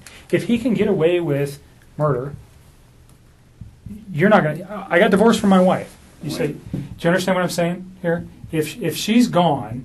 But this... Don't lead. Hypothetically. Please. Yeah. Don't hypothetically. lead on. If she... Okay. You understand where I'm going. If right, you didn't know... You're leading into questions that are nothing with your... If you didn't know, though... Wait, Nick. That she was there. Did you hear what I said? I'm following you. I just want her to answer a question that relates to... She said something that's important. That if he didn't have a child on the way, or if she didn't know that, she would have continued the relationship, right? But he killed his kids. At what point does he think that I'm going to be in a relationship? I'm not talking about the children. I'm just talking specifically about her. If you only knew, if the kids were still here, and he called you and said, "I'm divorced from my wife," and he gets away with this. Do you understand what I'm thinking from his aspect? I still wouldn't do it. I still wouldn't do it because I'd be like, where did she go? Okay. because I'm under the impression that she's a really good mom. Like, he never bashed her momming skills. Like, no, I wouldn't, no. Okay. No. And that, you see where I'm trying to take that? Yes. So you guys never had a conversation about the child, period? I didn't know at all. All right. And by your words, if you did know, you would have ended the relationship. Well, because it wouldn't have made sense to me that he's like, I'm getting separated. Oh, by the way, I have a baby on the way. It's like, it's 15 weeks. You are a liar. You're just trying to sleep with me. That's what I would have probably interpreted that as, and I'd have just shut that off at work, and that would have been the end of it. Okay. All right. We can move past that. The week that he comes back from North Carolina, you don't remember, somewhere in the first couple weeks of August. Yeah, I think it was the second week, but I don't remember off the top of my head. So we'll just use August as a time frame. Is that fair? Because you know he left in July and he comes back in August. How many times do you think you see him? I saw him a few times. I saw him this past Saturday. I saw him the Wednesday before that. And he wanted to see me more. I was the one who wanted my space. I was like, nope, your kids are home. Go hang out with your kids. And even on Wednesday, I cut it short. Like, he came and hang out with me for a few hours, and then I was like, go chill with your kids. Okay. I was always like, do really you respectful know of their specifically where you guys went? Did you meet at your house? Did you guys go to any restaurants? Did you go to establishments? Where'd you go? Last Wednesday, he came to my house. And this past Saturday, we went to, what's the name of that bar that we used to go to? It's not the same, the Lazy Dog, but it's the one off of 144th and I-25. I think it's 144th, up there. And it's the Lazy Dog? Yes. Did he ever mention a Rockies game that night? No, I don't think so. But the Broncos were playing. Okay. Which we couldn't see because they sat us in really crappy spots, but it's okay because it's preseason. But, So do you recall what time you went there? no. I remember, well, kind of. So he had to get a babysitter that night. Do you know who that was? Somebody who's really young. I remember I asked him who his babysitter was, and he's like, we have two. This girl's only 17, but the other one's out of town. So this girl's going to stay, and she doesn't do overnights. So I got to be back by 10. And I remember her saying that, and him saying that. And I don't know what time he got to my house. It was between, I want to say like 5:30. It might have been 5, but I don't think so. Because I think the babysitter, if I remember correctly, showed up at like 4:30 or something. And he was like, I want to spend time getting my kids acclimated to her, and then I will come. So his children didn't even know her? Oh, no, they knew her, but he was saying like he likes to like stay there for a little while he doesn't just like walk out the door when they show up. It's like a transitional thing. And so that's why I'm saying I don't know how long it was. I want to say like 5:30, and then he had to be back by 10, so he left at like 9 something to be back by 10. So he picks you up. What was he driving? No, he didn't pick me up. He came to my house. We drove my truck. Okay. So he gets to your house. You know what he was driving to get to your house? Off the top of my head, I don't remember. I'm pretty sure he usually drives that Lexus, but he doesn't always park it in my complex because the parking, there's not good spaces. So where you guys pick me up at, a lot of times he'll just park out there because there's room. Okay. So that kind of works so that because there's just not a lot of room in my apartment complex. But off the top of my head, I don't know what he was driving. What kind of truck do you drive? I drive a Toyota 4Runner. Okay. So you guys take your 4Runner to the Lazy Dog. Yep. And you said they sat you in crappy locations. It's Where just were you inside the bar? When you walk in, you just hang a right, and we were like one of the first two booths on the right when you walk in the door. It's just not it's a good spot, but just not for the TVs. And we actually went to the other Lazy Dog. We went to the one that you and me go to. Where's that at? Federal and 20th. It's 120th and Federal, and we went there, and they have a different menu, and I was like, I don't want to eat this food. So we should go to the other one. So initially you go to the 120th Yes. location. Did you actually get seated? Kind of, sort of. They were like cleaning off a table, and we were standing there just kind of looking at the beer menu and the food menu, and I was like, I don't want this. And so we left. 6 o'clock? Probably somewhere around there, 6:30, and then we left, and went to the other one, and we ate dinner. And you're in like first or second booth, right to the right of the door. I'm just asking because if they have video, we want to be able to verify that. So that's why it's important. And you're there for how long? I don't know. Probably we didn't stay for dessert. So, I don't know. How long does the restaurant take? Like an hour and a half? I don't know. I've never been to the Lazy Dog. I don't know. Probably about an hour and a half. And then we went back to my house for a little bit. Hung out at my house for a little while. And then he had to leave. And then he left. Do you recall what time he left? I was out of my head. No. I remember he was like going to be late to be back at 10. I think there's a text message where he starts texting me when he's home at his house. Okay. So you can probably figure that out. And I remember I texted him back and I was like, damn, that was quick. Or wow, that was really quick. He's like, yeah, I even had time to stop at the ATM or stop at the gas station, stop somewhere to get money to pay the babysitter. Okay. And I was just like thinking like, well, that was really fast. But I think he was still like a little late coming back, but nothing too drastic. So he probably left my house like somewhere around 9:30ish. All right. And you know, he goes straight home. He texts you. Well, I was already home. Right. No, he texts you. He goes straight home from your house, and he texts you that he's home. Mm-hmm. So that should be in your text message. It should be. I'm pretty positive that was not a phone call. I'm almost positive that was a text. Sometimes I get them flip-flop, or I don't remember, but That's sometimes okay. I know. I'm pretty sure that one was a text. Saturday, during your dinner, what kind of conversation did you guys have? I don't even remember. Oh, so he's been trying to like eat a little healthier than he normally does, and he's always like been in the working out since I knew him, and he like tries to eat clean, but he was trying to like step it up a little bit, and nothing like the people who do like the competitions and the shows that are all super restrictive. I mean, it was nothing like that. It's just like day-to-day general maintenance, but it's how I eat, and it's pretty healthy. And he's been losing a lot of weight. He lost, I want to say like 13 pounds in the time that we were hanging out. And honestly, when you start eating a little bit cleaner and you start working out a little bit harder, the first couple months, especially for a man, because they lose weight faster, it's not something that's like that drastic to me, but it did stand out that it was like a little much. And so I was like, whoa, like maybe you're not eating enough macronutrients. So let me look at them. So he had been working on his MyFitnessPal app and like programming like all the stuff he eats. And I just started going through them, and I was like trying to figure out like where his ratios were. And we actually spent a lot of time doing that because he'd asked me to do it for him. Because I just was at the point where I was like, if his weight loss slows down in a few weeks, he'll be fine.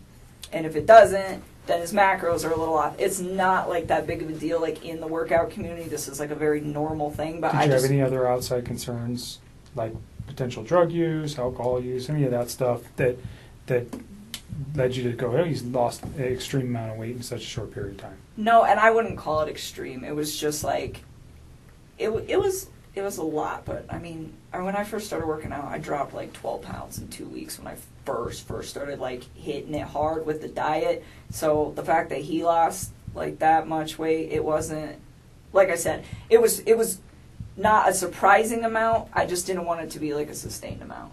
But no, I didn't think anything weird of it just because of like how interknitted I am with the like workout community, and I know like this is possible, but it just, the thing that concerned me about it, I guess, and it wasn't even concerned, but the thing that like kind of red lighted me like, hey, this might be carrying on, is the fact that his macros were like pretty dialed in. Like I had wrote them and he like didn't stay exactly on them, but his calorie intake was about where it needed to be, my experience anyways, for like what he was trying to achieve.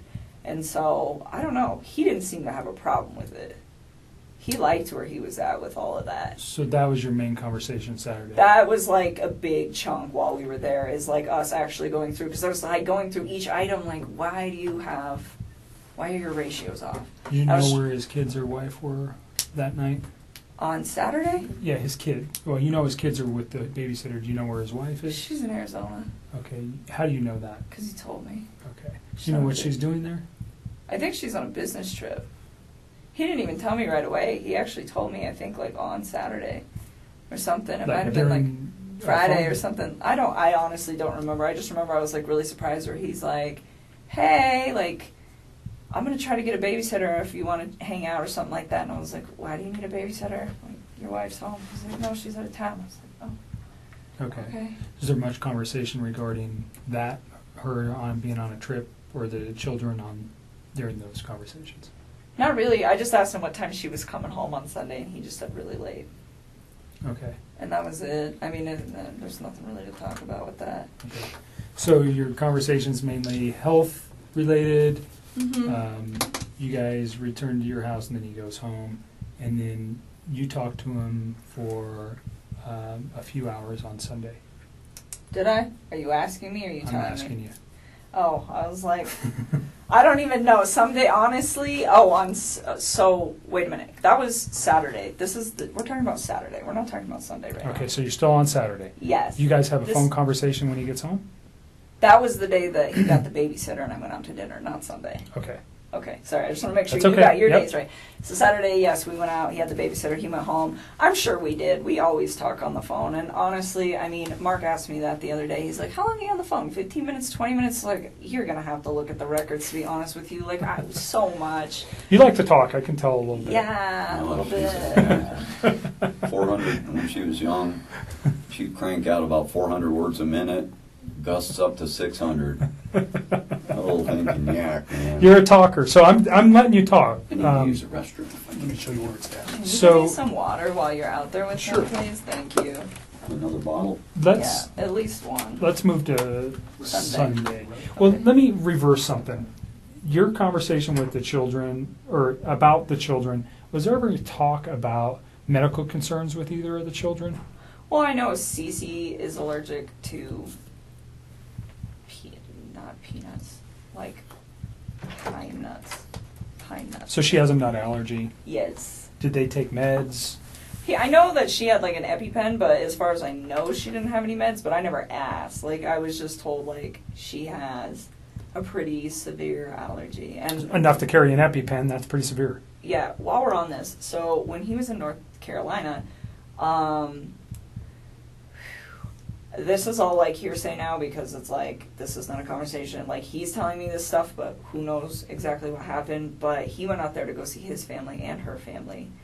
And while he was in town, before he went out to North Carolina, I guess his mother had accidentally, like, not exposed her to something with nuts, but had, like, given a product, I think it was like ice cream, to a different kid that could have traces of nuts or something. I don't know. But it was like his daughter was fine, but she was, like, in the range of contamination. And I think his wife was very upset about that. And when he got to North Carolina, he told me that he was supposed to spend like half time with them, half the time with her family, and that was supposed to be what it was. I don't know. But he said that he went to go see his family and they weren't answering the phone for like a day or two before he went out there. And then when he got there, there was a note on the door that said, son, if you step by, we're at the beach. And they ignored him for like most of the time that he was out there. And His own family? yes, his mom, his dad, and What do his sister. What's the significance? Do you know why? Yeah, he said, and again, I don't know what is true with this man anymore and what's not, but he told me that, like, leading up to it, I was like, well, why are your folks, like, ignoring you? And I was, like, really concerned about this. Like, every single day he would talk to me when he was out there, and I was like, you talked to your family today? You talked to your family today? Did you talk to your dad? What happened? Did you talk to him? No, I didn't. Or, yeah, I talked to my mom. Well, what'd she say? Are you going to hang out with him? Like, I wanted him to see his people because it's important. Family is an important thing. You know, it just needs to function properly. And, Sure. And so I was like, well, and he was like, well, they're ignoring me. And I was like, what do you think happened? And he was like, I'm not really sure, but I think something was said between my wife and them during that incident. And he's like, because The every time peanut yes, or that happened nuts. before he got there, yes. And he's like, because every time that I try to I talk about possibly going over there to see if they're home, she gets upset about it. And I was like, okay. And he told me that his mom and his wife did not get along at all. He said that his mom didn't even show up to his wedding because she's like really did not care for Shanann. So again, I don't know what's true and what's not, but I just know that there was like some tension there. And again, like that part is like, I feel like it's almost third party, so that's why it's like I didn't even Well, but bring it came up from later. him to you, so it's not. It is something that is, whether it's important or not, we can validate that. I'm sure we will be having some conversations with family. You know, what does it mean? I don't know. But Yeah, I don't know either, but I just know so like, maybe she, I don't know. well, and then he ended up seeing them on the last like full day that he was there, and they told him supposedly that she had gotten really upset and had screamed and yelled in front of Chris's sister's kids that are very young, and to his mom and to his dad, and said like, you're never going to see Chris again, you're never going to see me, you're never going to see the babies, and just like threatened them, and then like walked off. And I guess that was the incident that happened prior to him coming out there, and then she didn't tell him about it. She just like let it go, and then he just spent all week trying to figure out why his family was like not trying to be involved. Gotcha.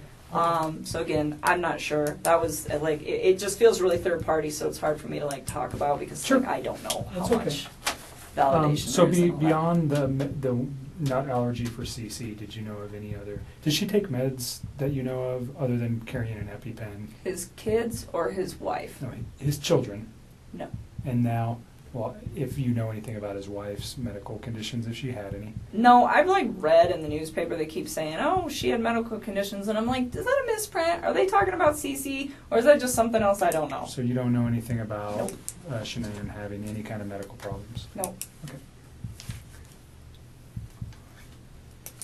Covered Saturday. So there's a phone call Saturday night, actually, from, it can't be Saturday, it had to be Sunday. I wrote that down quickly. Sunday night.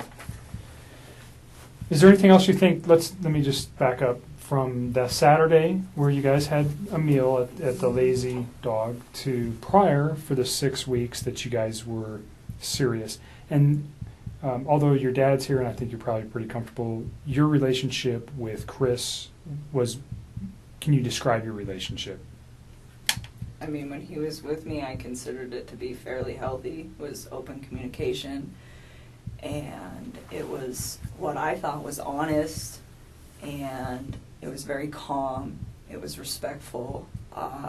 We got along really well. He gave me my space when I needed it. I gave him his, and anytime like he wanted to take care of it, like anytime that his kids could be in like his life for hours or days or whatever, whenever they were home, I made sure that I wasn't a presence in his life so that he could be the best dad that he needed to be. And I mean, I thought what we had, it was very comfortable for me. I enjoyed it. I think he did very much as well. You guys, 6 to 8 weeks, 2 months, whatever it was, you guys have an intimate relationship during that time? Yes. Okay. So you're pretty serious. Did he ever tell you that he loved you? Yes, he did. Did you ever tell him the same? A couple times. Okay. Notwithstanding that today, because those thoughts may have changed for you, but on, let's go Sunday into Monday or Monday, did you still love him on those days? I think it was something where it was like I said it a few times and I meant it, but he definitely felt the urge to say it to me a lot more than I did to him because it was just all very new to me, and it was like, take your time with this. Like, you don't need to like rush that, you know? Like, I remember when he was in North Carolina and he was like trying to patch things up with his wife, and he told me he loved me, and I was like, don't say that to me. Like, please go try to fit. And I mean, and that might even be in the text too, where it's like, don't say those words to me and then go try to make peace with your wife and lay in bed with another woman. Like, just don't do that. And I was like, it's not that I don't appreciate what you're saying to me. It's like, it just didn't sit right for me, you know? So I just feel like... Almost like an insecurity where he had to say that to you? Or? I don't know. I think he like... looking back at all this now, I don't think he was trying to fix things with her. So saying "I love you" to me seemed like probably something that he genuinely meant. Like, I love this woman, and regardless of where he was going to end up that night. But to me, in the way that I was perceiving things, he had told me that he was trying to fix things with her. So it's just like, this is an inappropriate time, and I wasn't mad at him. And I'm pretty sure that's in the text too, where it was very like calm, but it's just like, it's almost disrespectful, where it's like, please don't. I'm like, if we get to that point where it is you and me, like, yes, you can say that, but not then. Like, that's... So you thought he was very genuine when he said that? Yeah, I did. I mean, and he wrote it. It's in all those cards I gave you. Not in all of them, but like the later ones. And thank you. When you said it to him, you said you meant it when you said it. Yes, I just didn't say as frequently as he said it. Like, sometimes he would say it, and I was just like, for me, it was still like very, very new, so I kind of like took my time and only said it when I was just like, this is a really important moment. So you got, I mean, in the short period of time that you guys were together, he yes became very attached to you. Yes, very, very he's attached. sending cards, flowers. He's telling you he loves you. He sends you flowers. Does he buy you any other gifts? Nope. I wouldn't have wanted them anyways. Flowers is enough. You can't. I don't need expensive stuff. Okay, but he becomes very attached to you. Yes. You guys are talking multiple times a day, at least. You're all the time. You're seeing each other on a regular basis. Yep. So it's a very, and his wife is not around, nor are his children. So there's a lot of time for you guys to build your relationship in this first four weeks or so. Is that fair? Yeah, and even when she was back, I mean, it was still like we were still spending time together. He was still spending time with his children, and I had my own life. Like, I mean, there was one week where I just like went out of town with my friends for my birthday. I wasn't even around the whole like last few days of June up until the 3rd of July. I was like gone, and then there was another like last weekend I had a friend impromptu come in town from out of state, and I hosted her for a few days, and it's like I still did my own thing all the time. Like, whether he was there or not, like, if my friends were like, hey, we want to make plans, I would tell him, like, we're not hanging out today because I want to go see my mom or my dad. Did your friends know about him? Nope. Why? Because it's like he's with 2 women right now. They don't need to know about So that. if you had a boyfriend of 4 to 8 weeks on a regular... I don't know if you were married prior or if you had a boyfriend before, but if you had a steady boyfriend, you would have let people know. I think you told me before we got started that you just told your dad about Chris No, I wouldn't recently. have told them. I wouldn't have told Okay. people. It's too early. I mean, people... So you don't tell your friends, hey, I got a boyfriend? People come and go. I mean, Okay. dating scene these days is like, it sucks. I mean, so, no, I wouldn't. I mean, it would have to be something, even with Sean. I think I was with Sean for probably like 6 or 7 months before I brought him home to my family. I mean, I really, same with, that was the guy I was in a previous relationship with, but... But this one you were a little bit more, you said he's with 2 women. Was that one of your considerations for not telling anybody about him? Yes, well, I mean, it was like, okay, like this, to me it wasn't going to be an extended thing. Like, if it got to the point where we were like dating for like 3 or 4 months and he's still talking about, oh, I'm going to move out, I'm going to sell the house, I think at that point I probably would have just been like, I don't think you're really like doing these things you say you're going to do. And I probably would have just like left, because at that point it's not fair. It wasn't fair to me in the first place. It wasn't fair to her in the first place. It wasn't fair to any of us in the first place. It wasn't fair to his family for him to have an affair. It wasn't fair to me to have him lie to me and make me think that everything is going to plan. And still to this day, I don't even know what's a lie and what's not. I don't even know if they were like filing for divorce. I don't know if they were putting the house up. I don't even know anymore what is real and what is not. But what I do know is it's just like, that wasn't fair to me either, because if I'd have known not even all the truth, but like obviously some of it, I wouldn't have even engaged in any of this in the first place. And it just, and that's the part for me, just like on my personal level, outside of everything that is happening, that is going to affect me long term. It's like, I'm going to wake up every day and know that like this mom and her unborn child and these 2 little girls are not around anymore, and it breaks my heart. It is so, oh my God. And then I have to think about, like, the consequences of his actions and how they affect everybody else. Like, all of these, her family's impacted. My name is about to be, like, slandered for probably a while. I don't know how long it's going to take to heal, but I would not be surprised if it's going to be hard to go out in public sometimes for a couple of years. And that really hurts me. I'm just like, this is a horrible, horrible thing. Like, how dare you, you know? And people aren't going to understand that. You know, they're going to say, oh, you know, you're the woman that had an affair with this man who took out his whole family. And I take a step back and it's just like, I didn't know. Like,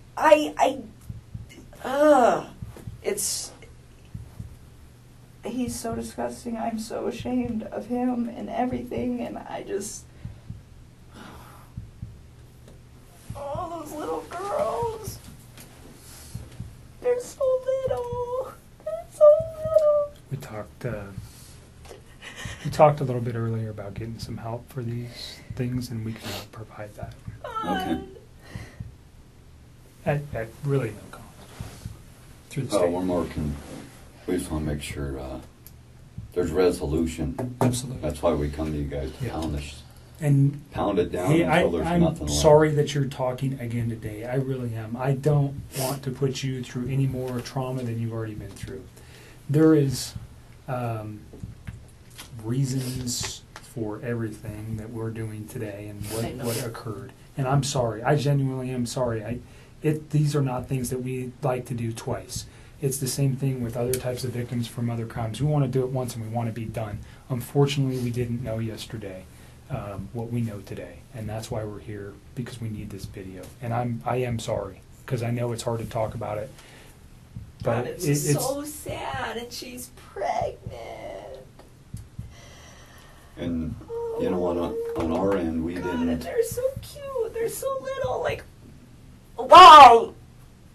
Why? How? I don't even understand how you could, like, bring yourself to do that to somebody who's, like, that big.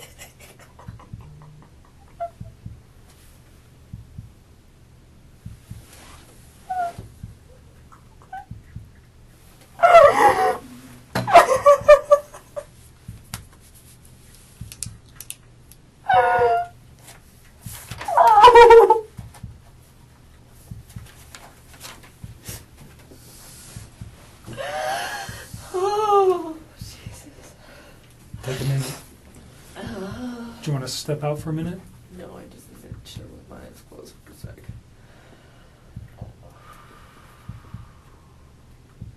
I still cannot believe this is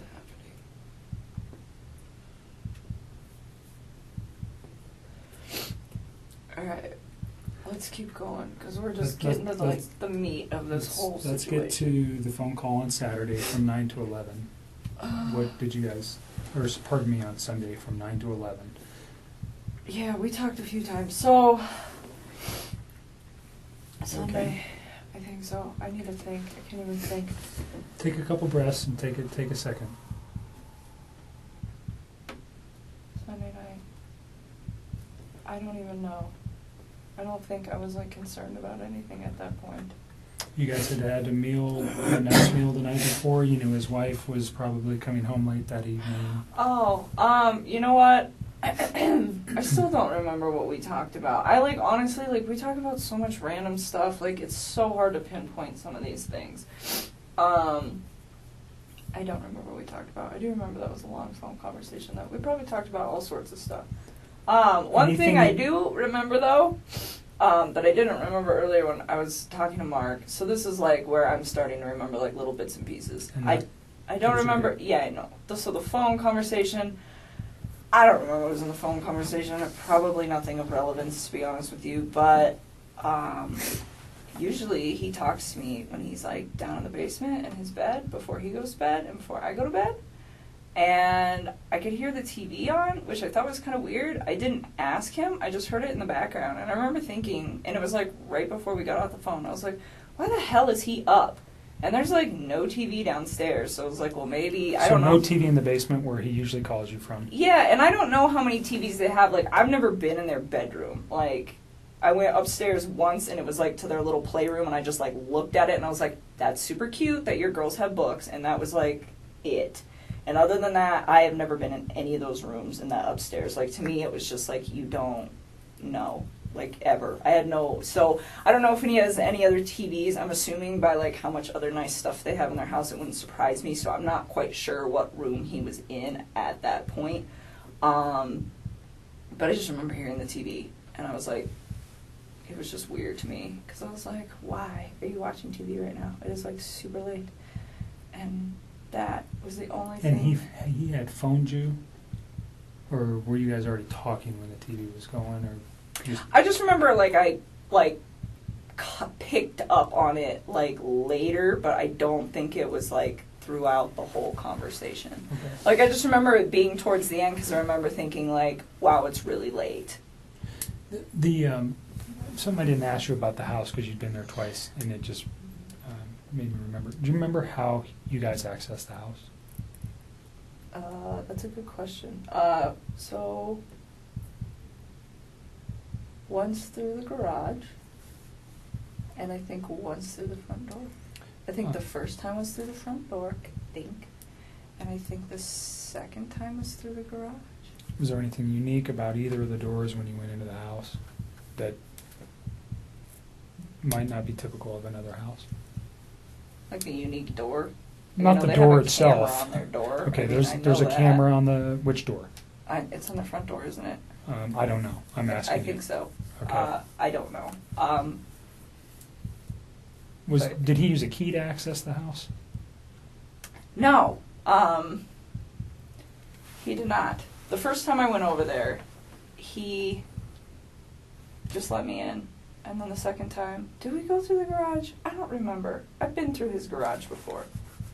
I went through his front door once, though, because I remember he had just cleaned, it was the first time I went through his front door, because he had just cleaned his carpets, and he had moved all the furniture out of the way, and the furniture was kind of in the way of the door.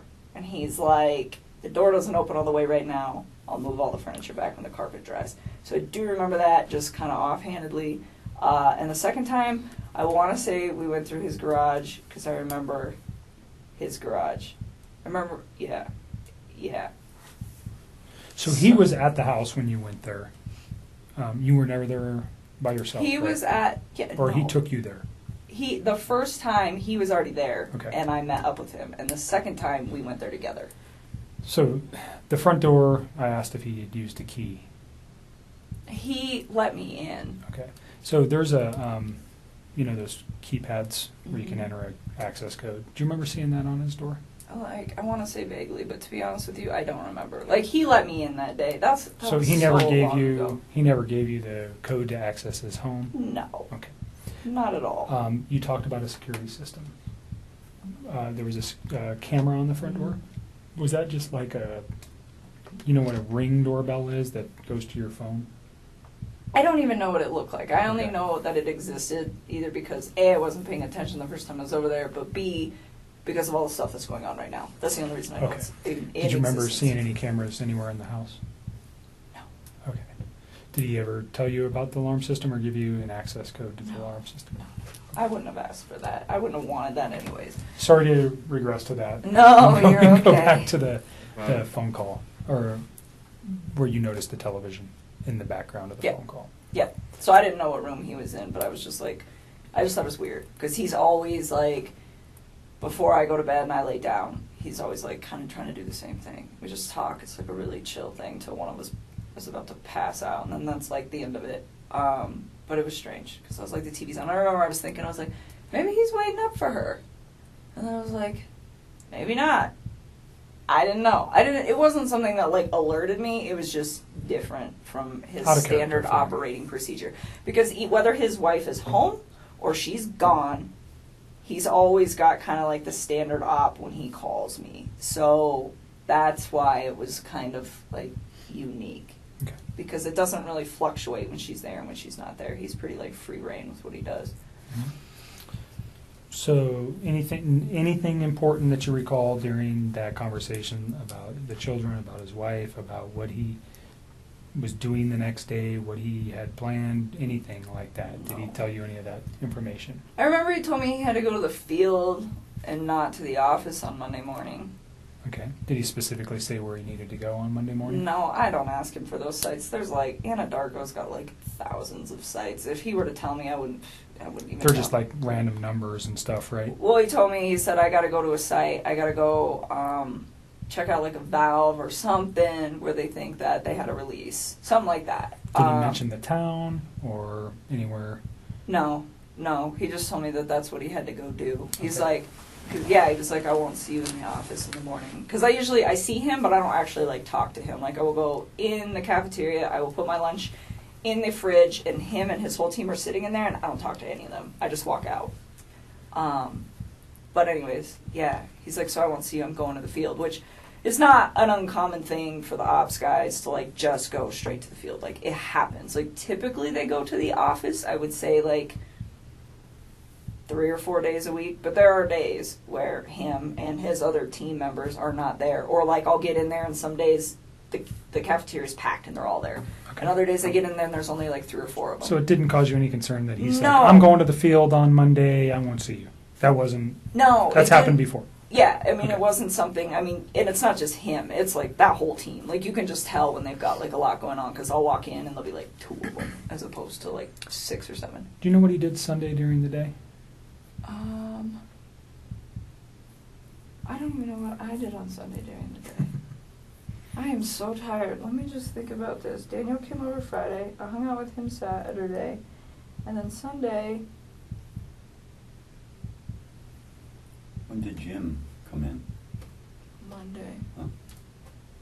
Jim got here Monday. What did I do on Sunday? I am like drawing a blank. I'm really tired.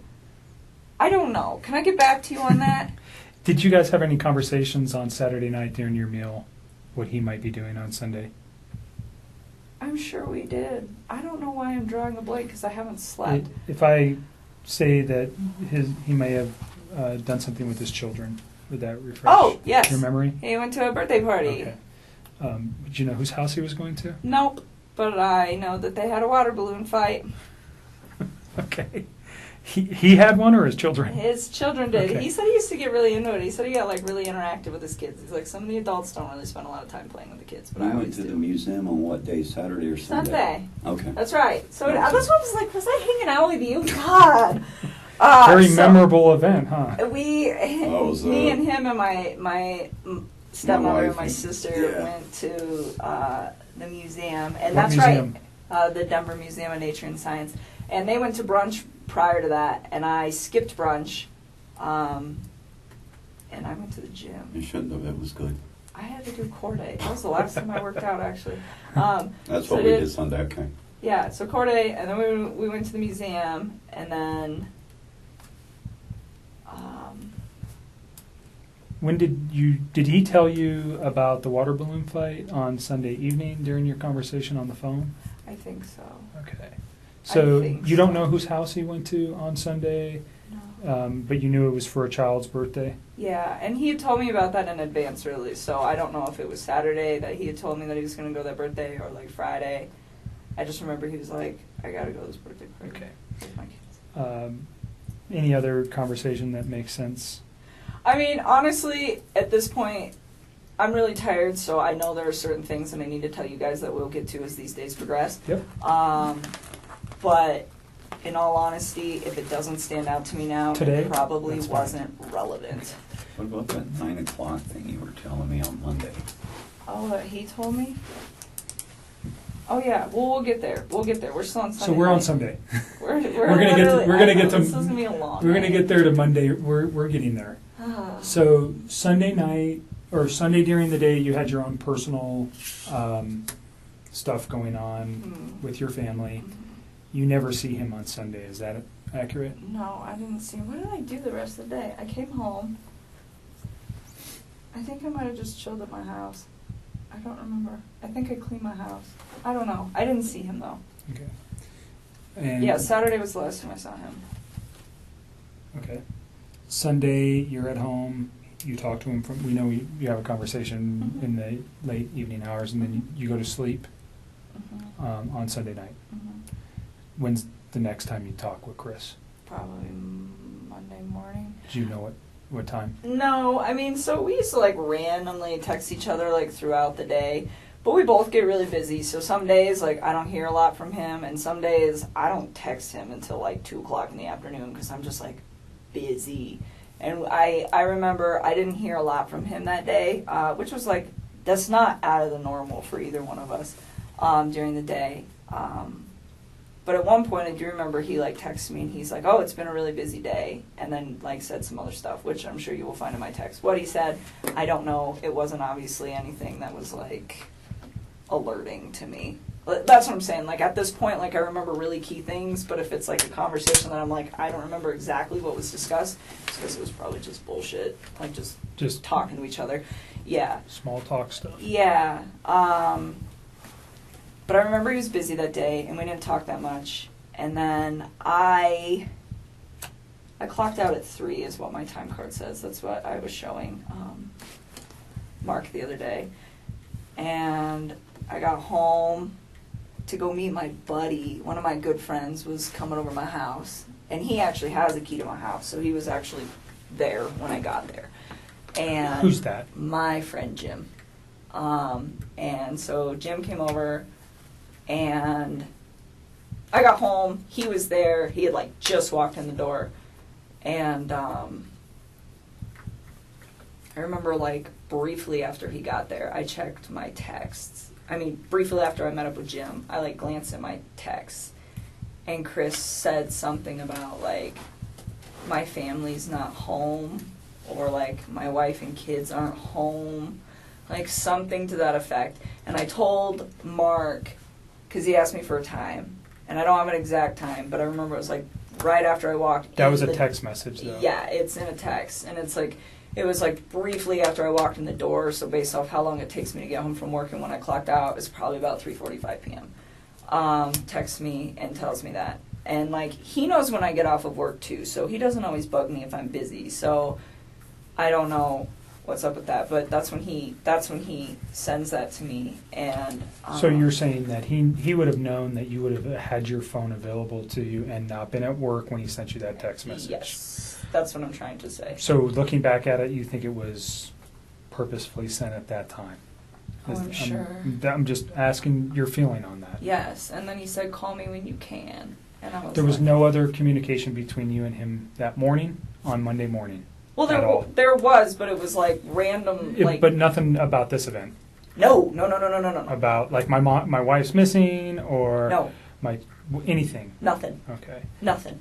And you knew he wasn't coming to the office because he had told you that Sunday night. Yeah, and then he goes, and so like they're only in the office for the morning. Like Right. some days it's longer than others, but I would say by a maximum of 7:30 every single morning they're all gone, and they don't come back unless they have like a meeting or something that they have to attend. So like not seeing him for the rest of the day is not like an unnormal thing. Okay. But like I'm saying, like we don't really. The only reason we interact was kind of like by an off chance thing. Like I don't work with him. Mm-hmm. So he, we talked like randomly throughout the day, but it was really sporadic, and he seemed pretty busy, so we didn't talk too much. Like I said, didn't put too much thought into it. It happens all the time. Waited till about 3:45, then sent that text to me, and yes, he does know that I will be home at that point. Or getting home. Did you give Mark Jim's information? No, I would really not like to involve him in this. He does not know about this. He doesn't know any of this is occurring. Okay. Like I was So literally he knows certainly through the media that something's occurred. Yeah, he's with like Chris. out of town. He's probably has Okay. no idea. He doesn't know Okay. who Chris is. Like he's not. I do not know. So he's just a friend of yours. Yes. He does that not need was to be coming to dragged your into this. apartment and doesn't know anything about Chris. Does he know anything about No, Chris? Okay. nothing. Absolutely And not. we've known Jim for years and years.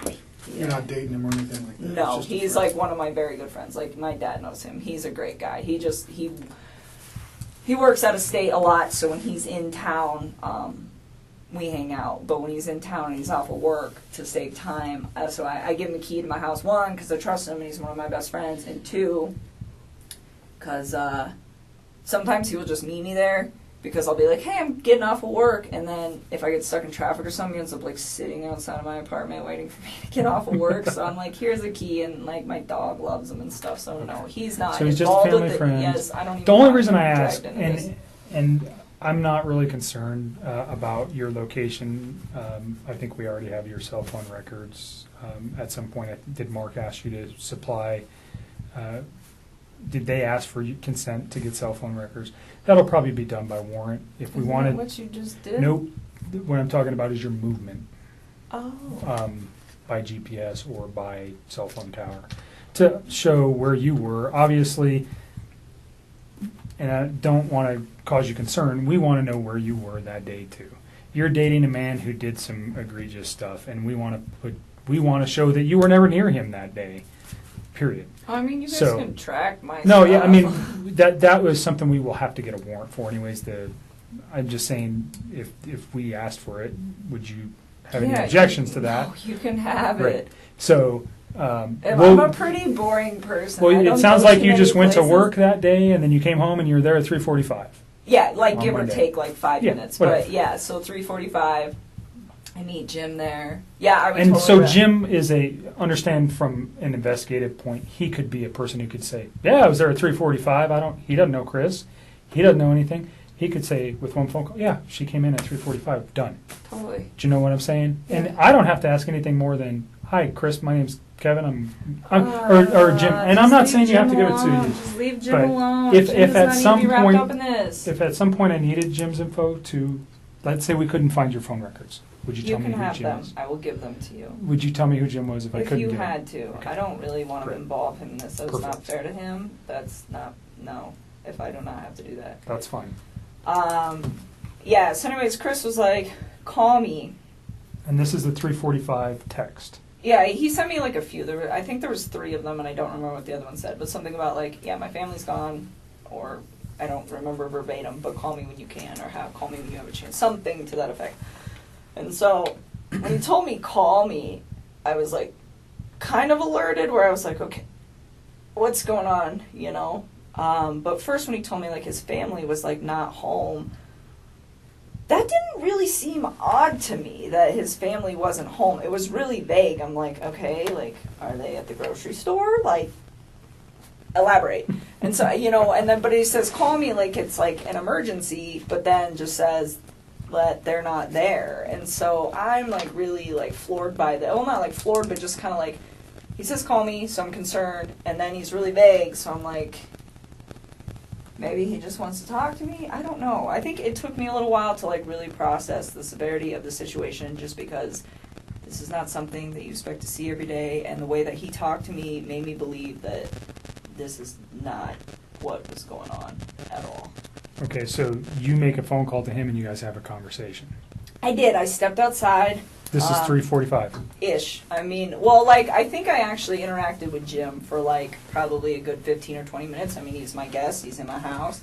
So I don't think I called him right away. But, like, I mean, I'm trying to balance the fact that I have my friend here, and then Chris is saying that something needs to be addressed. But to me, it didn't sound like an emergency. I mean, it's all the time. Like, people aren't home right now. You know, so it just... It wasn't like, oh my God, I have to take this call. It didn't register as being critical. No. I mean, it was the way he said it. And I was like, okay. So I remember hanging out with Jim for a while, and then I stepped outside and I made a call, like, out on my back patio. And I called him. And he didn't answer the phone. And then he texted me back. Oh, no. Did he answer the phone? I don't remember. I think he missed my call, and then he called me back. Or he just answered. Either way, it was a very short talk to him where he was just like, I have to go. The cops are here. And I don't remember if he said that on the phone or over text. That's I don't okay. even, I'm so tired. That's fine. You don't But need either the way, different, like, it's the just cops, the context. Yeah, I mean, you guys will figure it out. The cops are here. And I'm just like, all right. And then I remember we were we were texting, but I was like hanging out with my company, so it wasn't like a nonstop text. It was just kind of like I would check my phone every once in a while, and we would communicate with each other. And he was just saying like they weren't there, and that her friend Nikki was there, and that her friend Nikki had called the cops. And I'm like, why would this girl call the cops? And like, I honestly do not remember the order of operations on all of this, but I'm pretty sure the majority of our conversation that night until my friend Jim left the house, which was probably pretty late, I don't even know what time, like 9 or 10, was all via text. So you should have this via text. Like, Okay. I don't think we started talking again on the phone until like after my company left. And he was like, I don't know, he just started like giving me details about stuff, and I don't remember what order, but he was saying like Nikki was really upset and that the cops were there and that they were like searching the house, and I was just like, what? You know, like what? Why? And he was telling me that they had like had a disagreement or something like that, and then he told me like she was gonna go to a friend's house, and I was like, okay, well, maybe she left, you know, maybe she just like went to her friends. And then I think I don't remember, but I think he was the one that told me that her cell phone and her purse were still there. I think he told me that. He told you her cell phone and purse were still there? I think he did. I don't remember. What's the significance of that in your mind at that time? At that point, I thought this woman was really trying to get out of this house. Okay. That's what I thought, because he said that they'd had a disagreement, and I was just like, okay, well, I mean, I leave my cell phone at home. When he said disagreement, what did he tell you what it was about, or? Not at that point. Not at that point. So, again, like, you guys are going to have to check these texts, because it's all, like, my brain feels That's like okay. a mashed potato right now. But I remember him saying that, and I'm just thinking, like, well, maybe she was in a rush, you know? Like, maybe she was just like, I'm going to my friends. I'm leaving my cell phone here because I don't want you calling me. I don't want anyone else calling me. I mean, there are days where, like, when I'm outside of work, I will just shut my phone off. I just do it, and it's, like, my way of getting peace. So to me, that, I mean, like, it was weird that it wasn't even that weird to me that she left her phone just because I leave my phone, but it was weird to me that she left her purse. But knowing the fact that that girl was, like, always on her phone, then, yeah, I guess it is kind of odd. Like, she lived on her phone, I think, yeah. pretty much, is my understanding of her and a phone. So, I don't know if you knew that I did. until prior to the media stuff, or just from Chris. I did. So, did that strike you as odd? But you're thinking maybe she just left. I just thought she needed to, like, get away from the situation. I mean, that didn't seem that awkward to me, that a couple that is going through separation would be like, I need to leave. I just need some space. Like, it didn't even, like, process. I was like, okay, like, give her some space, you know? And on that note, too, when he was in, we're going to jump back for just a second. It's okay. I had a thought. So when he was coming back from North Carolina, that was when he officially told me we're going to get a divorce and we're going to put the house up for sale. Like, he told me they were separating and they were, like, going to put the house up for sale, but they hadn't done it yet. And then when he got back from North Carolina, that was when he was like, it was like a sealed deal. Okay. And the reason that is of significance is because at some point over the weekend, I don't remember when, he told me that they were putting the house up. I don't know if it was they were putting it up on Monday, like the day they went missing, or if it was that they were calling the realtor to verify some stuff so they could put it up that week. Like, I don't quite remember. I just remember, like, the house was supposed to be, like, on the market, like, that week. Did he name a realtor ever? Yeah, he did, and I don't remember her name. It was a female. Okay. And I don't remember her name, like, That's at all. I was trying to think of that for you guys not too long Is ago. that the company? You got the company name? No, he never gave me that. He, like, gave me her name, and it was the same name twice. He gave it to me once when he was in North Carolina, and then once the other time. Because I remember asking, I was like, who's that? Because he's like, I'm going to have her call so-and-so today and make sure everything's still good to go. And I was like, who's that? He's like, the realtor. It's like, oh. Or not today, but, like, If it ever comes to your Monday. mind, just Yeah, I give me a doubt voicemail, it. That you was can such call. a... Yeah. I will try. I don't lots of remember names. what it was. It's fine. It's not that critical. That person may come forward to us anyways. perhaps. So don't worry about it. Let's go back to the phone calls on Monday afternoon. Yeah, so he's like texting me a lot of this information, and I'm starting to kind of freak out. And it's not like I'm freaked out like, oh, she got murdered. I mean, that is not what I thought. It's like, okay, like the way I looked at this, like apparently his wife had been gone since midday, was when she got like reported missing. I didn't know that. Like the way I looked at this, it was, I got home from work just now. I mean, he didn't say that, but I interpreted, I just got home from work. And my family is not here.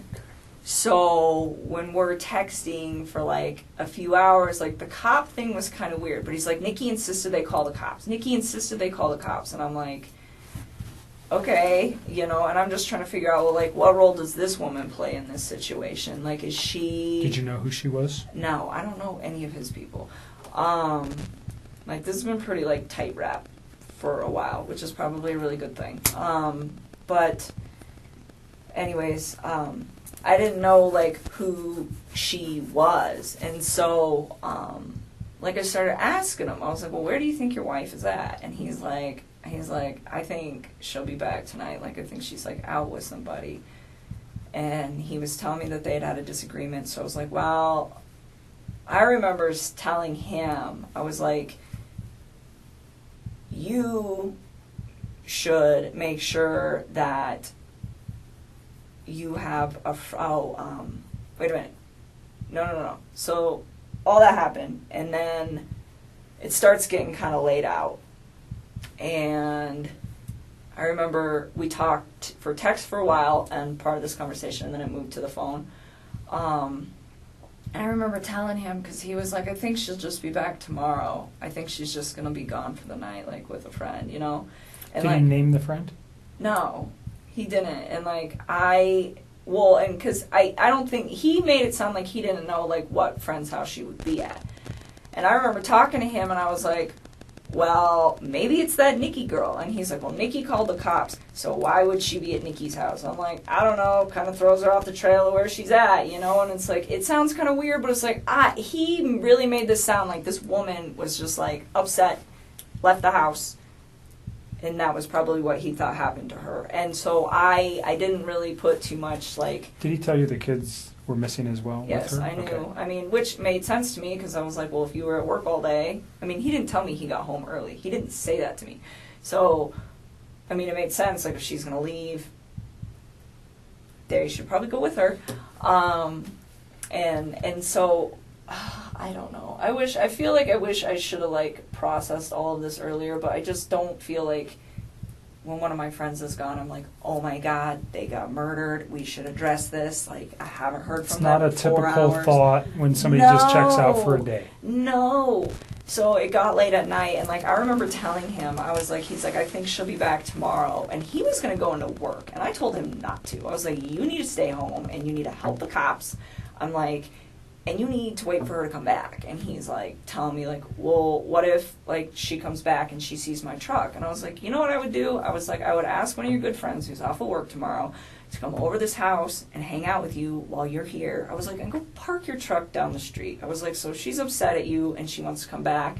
I was like, but she doesn't want to be here if you're here maybe. I was like, if she comes back, I was like, and she doesn't see your truck, maybe she'd be more willing to come in the house.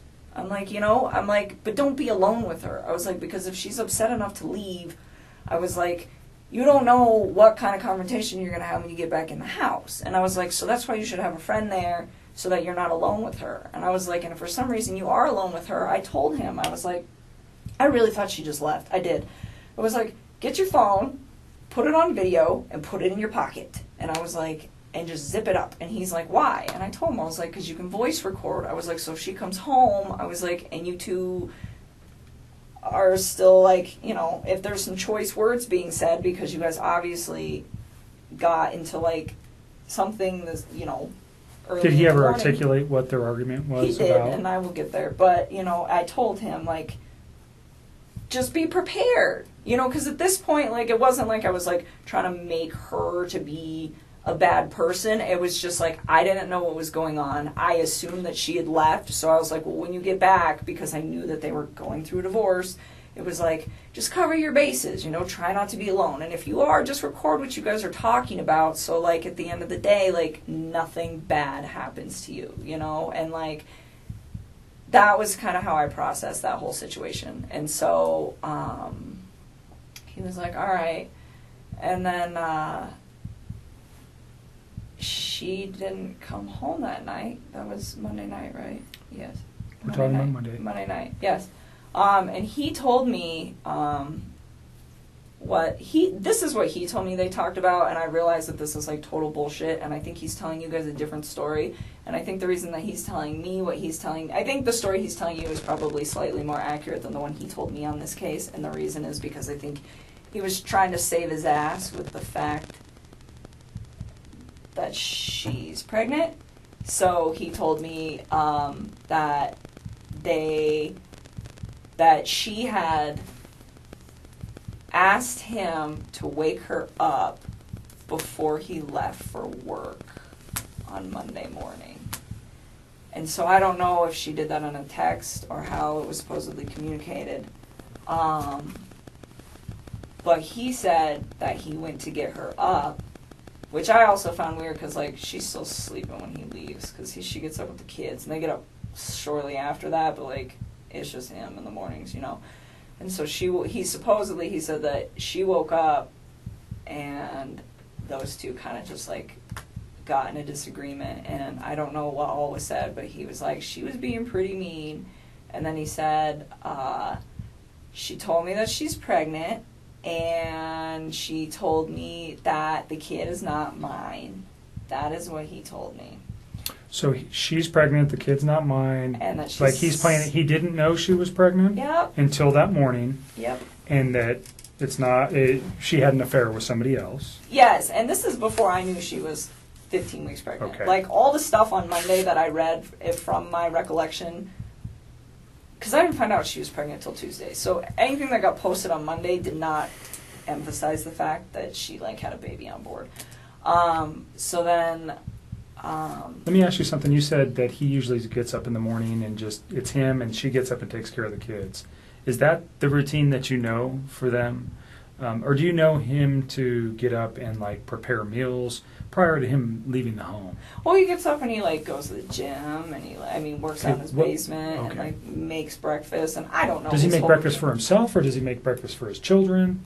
I don't know. I don't know. They're still sleeping at that point. Like, all I know is he, at one point in sometime in this whole thing, he told me that they usually get up at, like, 6:30, and she gets him ready and takes him to school and, like, does all the morning stuff with them, as far as I know, and then in the afternoons when he gets home from work, he kind of does more of the afternoon stuff.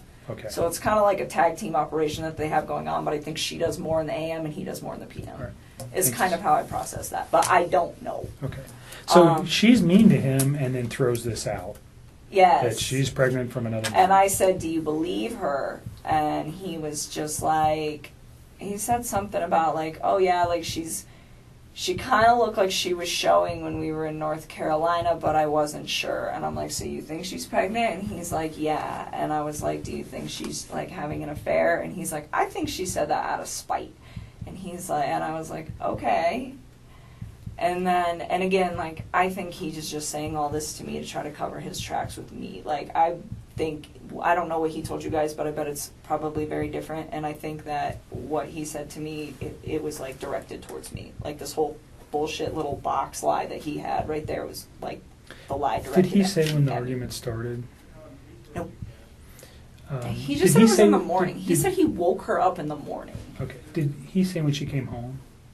Did he ever let you know that? I think I want to say he said around, like, 2, but I don't know. Okay. And then he woke her for what purpose? Because she asked him to. Okay. So I was under the impression that he was asleep. I'm assuming this is how it, like, went, and what he was trying to tell me is that he was asleep by the time she got home.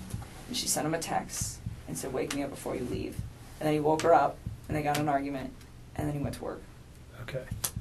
That's how I processed And the it. context of that argument, again, was just she's pregnant. And is there anything else that he shared with you? He did not elaborate on it, and I didn't ask. What were you thinking at that time? This was, like, on Monday. Again, at that point, I was like, I still thought she left.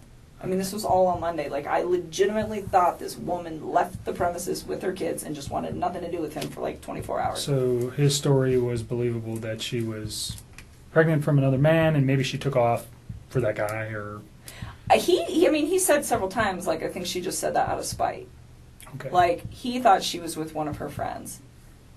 So he held true to that story. Pretty much. She's just leaving and she's with a friend. That was kind of what he thought, and that's kind of what he had me believing. And at the time, I wasn't really alarmed because it had been like a half a day. Sure. And so then Tuesday rolled around, and... Did you see him at all on Monday? You said you didn't, No. right? Earlier. I did not see him. And I went to work Monday. Did he ever try to convince you to come see him or say he wanted to come to your house? No, not at all. We were supposed to go pick out apartments to go look at on Wednesday, so yesterday. But that obviously... Right. didn't So happen. on Monday he never tried to be convincing to get you to come up to see him? No.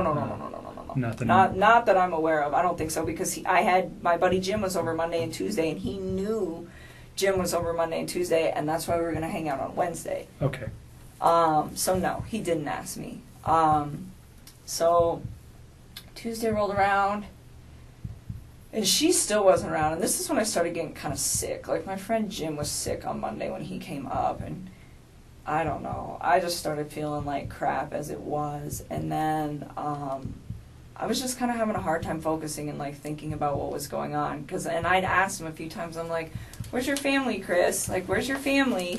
You know, and he would tell me, like, oh, I don't know, or I want them home. Like, I asked, like, several times. So I think I got different responses, but each time, like, he didn't know where they were. You know, and I'm like, she's still not home? And he's like, no. And I had also asked him to, like, he said he had a friend, Dave, that was a cop, which I also find convenient that there's another Dave working this case who's a cop. But I was like, well, if Dave's off, why don't you just have him, like, post up outside your house too and see if she shows up, you know? And he told me on Tuesday morning, he was like, I called Dave and asked him to sit outside my house, and he's going to do it. And he's like, and then my friend Nick is coming over later on this afternoon. And I was like, okay. Did you ever hear Nick's name before? I've actually heard that name a few times, like, around him. Like, there's certain... I never heard Dave before. Dave was new, but I've heard the name Nick a lot, so I don't know if that's, like, real or what, but if I was to guess, like, friends that he, like, legitimately has, I would assume that he was one of them. But, yeah, because I know he's told me before, like, when we first started hanging out, that Nick lived kind of in the area, and he's like, he actually goes... He's a trail runner, and he's like, he runs at East Lake number 3. So he lives in your area? Kind of. Okay. And I remember him saying that to me once. He's like, you know that park that we, like, hung out at? I was like, yeah. He's like, my buddy runs over there. We should not go to that park anymore. And I was like, okay. That's cool. And, anyways. Where were we at? Tuesday morning. We're almost done. I know, I'm trying to just keep it all together here for you guys. Tuesday morning. Oh, so he said Dave was going to stay outside of his house, and Nick was going to come over that afternoon. I was like, all right. And then, I think most of the texting throughout that day was kind of like, have you heard anything? Like, what's going on? It was kind of like me checking up on him. And I don't remember everything, but it wasn't... I didn't even make it through the entire workday. Like, I was feeling really, really sick, like, in general. And then I decided on my lunch break to get on the internet and look at what was going on with all the reports. And I saw a report that was like, this woman who's 15 weeks pregnant and her 2 daughters are missing. And I was like...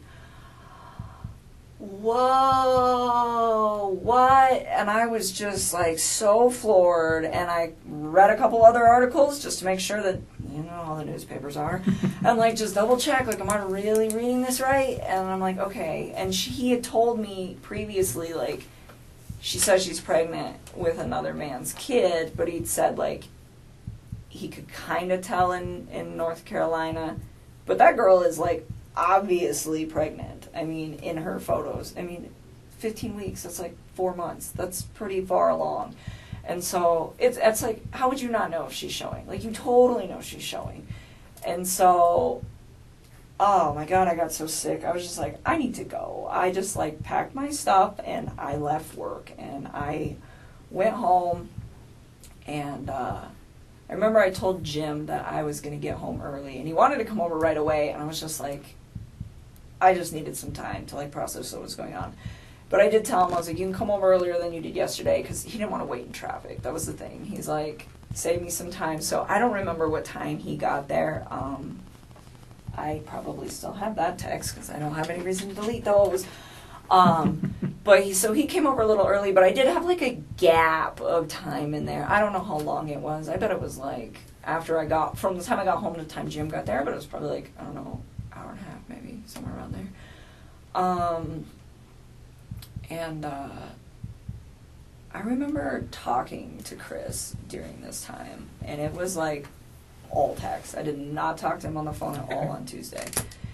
And I was pretty upset, where I was just like, I was going back and forth, like, where's your family, this and this and this, but I'm like, she's pregnant, and this and this, and he's like, the baby's not mine, and I'm just like, you told me yesterday that you think that when she said that she cheated on you, she did it out of spite. And he was like, yeah. And I'm like, so then it's your kid. And he kept denying it. And then, like, he started, like, kind of worrying about us. He'd just be like, well, does this ruin everything with us, this and this and this? And I'm like, no. I'm like just trying to, like, his situation is so much more important right now than, like, our situation. But his main concern is you and him. Kind of, sort of. I mean, and I keep, like, asking him, like, I'm like, and I told him numerous times, which is also in the text that you guys will pull, where I'm just like, you need to focus on finding your kids and your wife right now. And I was like, and you need to focus on finding all 3 of your kids. And I, like, kept, like, emphasizing to him, like, he had 3 kids, And, like, I wasn't even, like, mad about it. I was just like, you need to find your family. Did he ever go look for them that you know of? I don't know. I don't think so. That, like, doesn't even, like, ring a bell to me, so I don't think so. Okay. But, oh, and I forgot something else that's really important. I will add it in there, too, but let me just finish this thought. So then, Tuesday, what were we talking about? Oh, yeah. So I kept telling him, I was like, Chris, I know it's yours. It's okay. I was like, go find your family, And it's like, was I hurt? Yes. But at the time I realized, like, his situation with what he had going on was, like, way more important than, like, our situation. And so that's why I was just like I confronted him about it, and then I was like, you need to go find them, and, like, we talked about it for a little while, and then I was just like, I don't remember exactly how it went, but something along the lines where I was like, why can't you just be honest with me? I was like, stop lying to me. Like, stop lying. Did you have an inclination? You've talked to this man a lot, and during this Tuesday, Wednesday conversation, did you feel like he was bullshitting you? A little bit, kind of, yeah. I mean, because he was like, not Monday. Monday I did not. But Tuesday, yeah, that's when it all started to click. I was like, oh my goodness, because he was like, well, like, he just didn't seem as, like, concerned as he should be, and he was, like, super worried about shit with us, and I'm just like... So concerned about his family and overly concerned about your relationship. Yes. Okay. And I kept, like, trying to put it on the back burner, and shame on me for bringing it up in the first place. I was just really taken back, like, wait a minute. She's 15 weeks, like, how would you not notice that? Like, I was just, like, I was confused.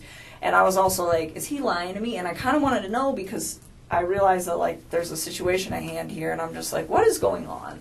And for part of it, it wasn't even, like, me trying to find out because I'm upset. It was almost like me trying to find out because I'm like, is there something else I'm missing here? Like, I felt like there was, like, pieces to this puzzle that I didn't know existed that were, like, not in place, and it was strange.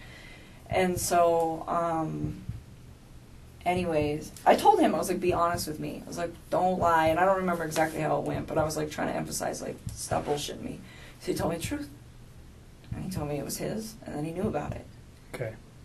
I was like, okay. And then he asked me again, like, did that ruin everything? And I was like, no, it didn't.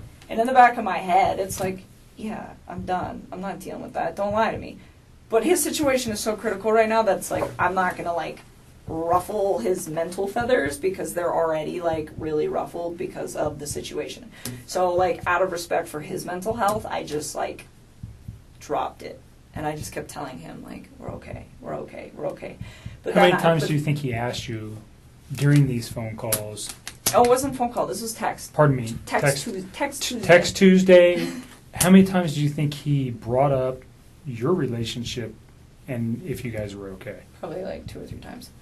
And how many times did he bring up concern for his children or his wife? I think he brought it up a lot too. I mean, he kept telling me that he was like worried about them. Okay. I mean, it happened. It wasn't like he was just like spaced out. I mean, he was definitely showing that too. I was just surprised that he was like also showing it for me, because at that moment, if I had some crazy stuff going on with somebody in my family, I would be putting all my relationship stuff on hold. Like, look, like, baby, I got to deal with this. Someone in my family is missing. When I find them, we will talk.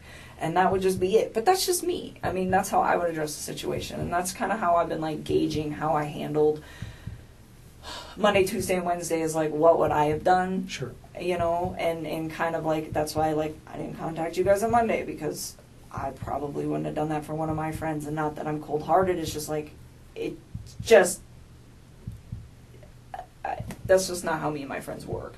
So it didn't, you know, so there's extenuating circumstances that you wouldn't have known that caused her friends to be concerned. Just so you know. There's nothing wrong with you for not going, oh, something's wrong, and calling the police. The people that provided the information to the police initially had way more information about her than you do.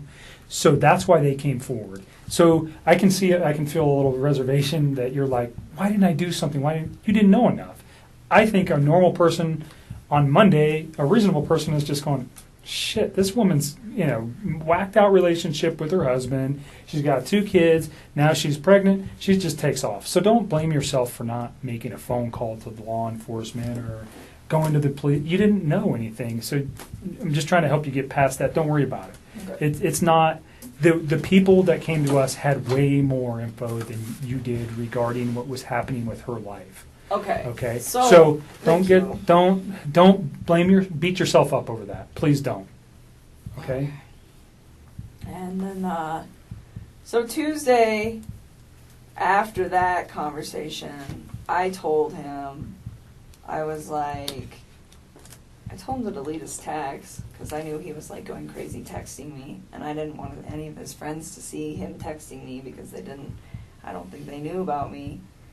It had nothing to do with you guys. It was just like, I mean, and you'll see him, you know. The secrecy of your relationship. Pretty much. And I just like feel like he was like texting me so much openly, and he had friends there that I was like, I didn't want them to see that. And so I was like trying to get him to slow down. And then I told him too, like, after he lied to me, I was just kind of like, I was done. And I was trying to find a way to like get away from the situation without alarming him or panicking him. So I told him, like, everything is all good, I'm still here for you, and I feel bad because, like, I lied to him, but, I mean, I, like, just try to keep him calm, and then I told him, like, contact me once they find your family. And then we'll talk. That was Tuesday? That was Tuesday. Okay. And he sent me a text back saying something along the lines of, like, what did he say? Something like, please just think of, and like I kept telling him I was scared. I was really freaking scared. In fact, that's another thing I miss. I'm so tired. Monday night, like, I called him back in the middle of the night because I could not sleep. I could not sleep at all. And I remember when I called him, he sounded like he was sleeping. And I was like, how the hell can you sleep right now? I think that's exactly what I said to him. And he was just like, I'm just kind of dozing off and on the couch. And I just remember thinking, like, I haven't shut my eyes yet. And this is not even my family. And so that happened on Monday night. So then I was going somewhere with that had to do with Tuesday. I forgot what it was. I'm so sorry. Take a breath and relax. We're almost to Wednesday, and then we're out of here. Yeah. So then,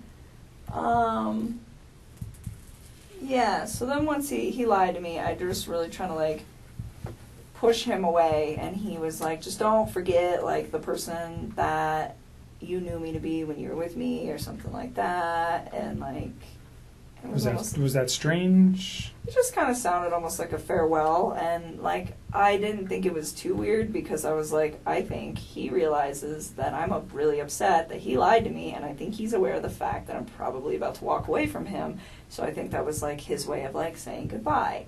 So it didn't really seem strange in the context of what was going on between, like, the him and I part of stuff. And then, and I kept asking him too, like, what did you do, Chris? What did you do? And he was like, I didn't do anything. And I'm like, where's your family? And, like, I asked him that. I don't know if I started doing that on Tuesday or if I started doing that on Monday. But I think it was Tuesday, because I don't really think I was that alarmed on Monday. And then, so that was supposed to be, like, our final sign-off text. And then Jim got there at my house, and I was hanging out with Jim. But I was still, like, in my head, just kind of, like, stressed out. And I remember I, like, walked out of the room, went in my bedroom, and texted Chris one more time. And I told him, I was like, if you did something bad, I was like, you're going to ruin your life. And I was like, and if you did something bad, I was like, you're going to ruin my life. And I was like, and I promise you that. And he responded back to me, and he's like, I didn't hurt my family, Nikki. And that was, like, the last text. That was the last time we ever talked. And I never said another word to him after that. That was Tuesday. That was Tuesday. And then he left me alone. He gave me the space that I asked him. He respected it. And he didn't, like, mess with me at all. Was that a phone call where you said? No, that's all Tuesday. Text Tuesday. Text Tuesday. Call it All text Tuesday. text. Okay. Everything was text. I did not talk to that man on the phone at all that day. I mean, I don't think so. I'm pretty sure it was all text. And then, So at that time in your mind, if you said that, what are you thinking? What were you thinking, that he maybe did something to his family? yeah, I started getting really scared. What caused that The thought? fact that he lied to me. Okay. And that she still wasn't home, and it was day 2. Like, I figure if you're upset for a day, you leave for a day, but you come back. And she wasn't back. And it was, like, midday. And not only that, but, like, she doesn't have her phone. She doesn't have her car. She doesn't have the kids' EpiPen. She doesn't have any of that. So what I'm thinking in my head is, like, for a night, if you're really upset, somebody comes one of your friends picks you up, like, okay. But I can't explain that for 2 days. Like, that just doesn't, like, logically process in my mind as something that any woman I know would do. The one-night thing, I know women that would do that. But the 2-night thing, no. And so I'm like, she's still not back. And he just lied to me. And it made me, like, I just started getting scared. And I remember, like, telling him that throughout the whole day. Like, I don't even know how many times I texted him that. I wouldn't be surprised if it's, like, 8-10 times. Where I'm just like, I'm scared. I'm scared. I'm scared. And one of the last texts that I sent to him, too, I told him, I said, I'm scared because I feel like I don't know who you are anymore. And his response to that? I don't even remember, to be honest with you. I think that was, like, in that, like, sign-off text that I sent to him. Okay. But, I mean, I was, like, kind of scared. What I was really scared for was scared for his family's well-being, because it's like, I don't know where these people are at this point, and it's scary. I mean, it's scary that she's gone, but it's even more scary to me that these little girls are gone. Like, that was the part that really freaked me out. Like, if it was just her, I'd be like, well, maybe she took off with somebody, maybe she didn't. I mean, I don't know, because she's a grown woman and she can make those choices.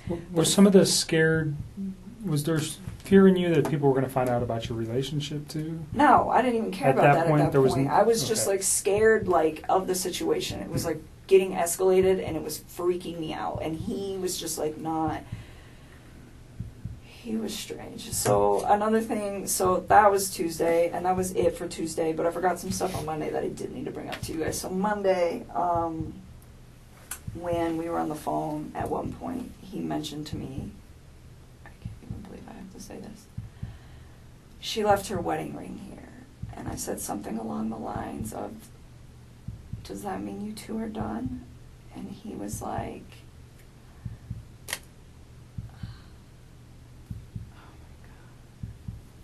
he said, how much do you think it's worth? And I was like, remember hearing him say that and being like, what the fuck? And I remember thinking to myself, like, I don't even know how to respond to this. And so I was like, I don't know, pawn it, man. And I was just like, I was like, I pawn jewelry all the time. I was like, I pawn jewelry a few times. I was like, it's not worth shit though. And I was like, so I don't know if you really want to do that. And he's like, no, I think I'm going to get it appraised. It's a nice rock. And I was just like, okay. And it was like really awkward. And that was on Monday? That was on Monday night.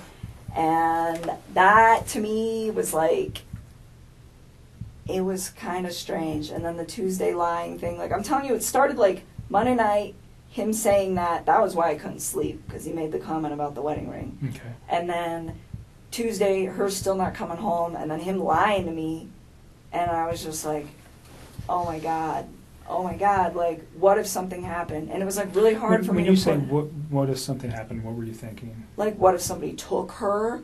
Like could he possibly hurt her? And that was like the first time that I really, I think, genuinely considered, did this man hurt his wife? And it was like hard for me to grasp. And I thought about it a lot, and I waited for the night because I wanted to see if she would come home. And it was already pretty late, and I had company, and I was just like, let me just see how this plays out. And my buddy Jim left. I don't know, probably like 9 or 10. Probably it's like the same time he always leaves. And then I couldn't sleep again. It was really bad. And I woke up in the morning and I saw the interview that he had with the newspapers. And he just looked really different to me. How so? The light in his eyes is gone. They're like a different color now. It's like he has no soul. I swear to God. I saw it and I was just like, look at his eyes. I saw his mugshot. They're not even the same color. Like when you guys retrieve the pictures that are on my phone, look at his eyes then compared to now. Like it's the scariest shit I think I've ever seen in my life. It freaked me out. I was like, that's not even the same man that I know. And it was really uncomfortable. But anyways, I saw that report in the morning and I was just to the point where I was just like, all right, like something happened. This woman is missing. Whether it was him or someone else. I know like a woman went missing not too long ago in Longmont.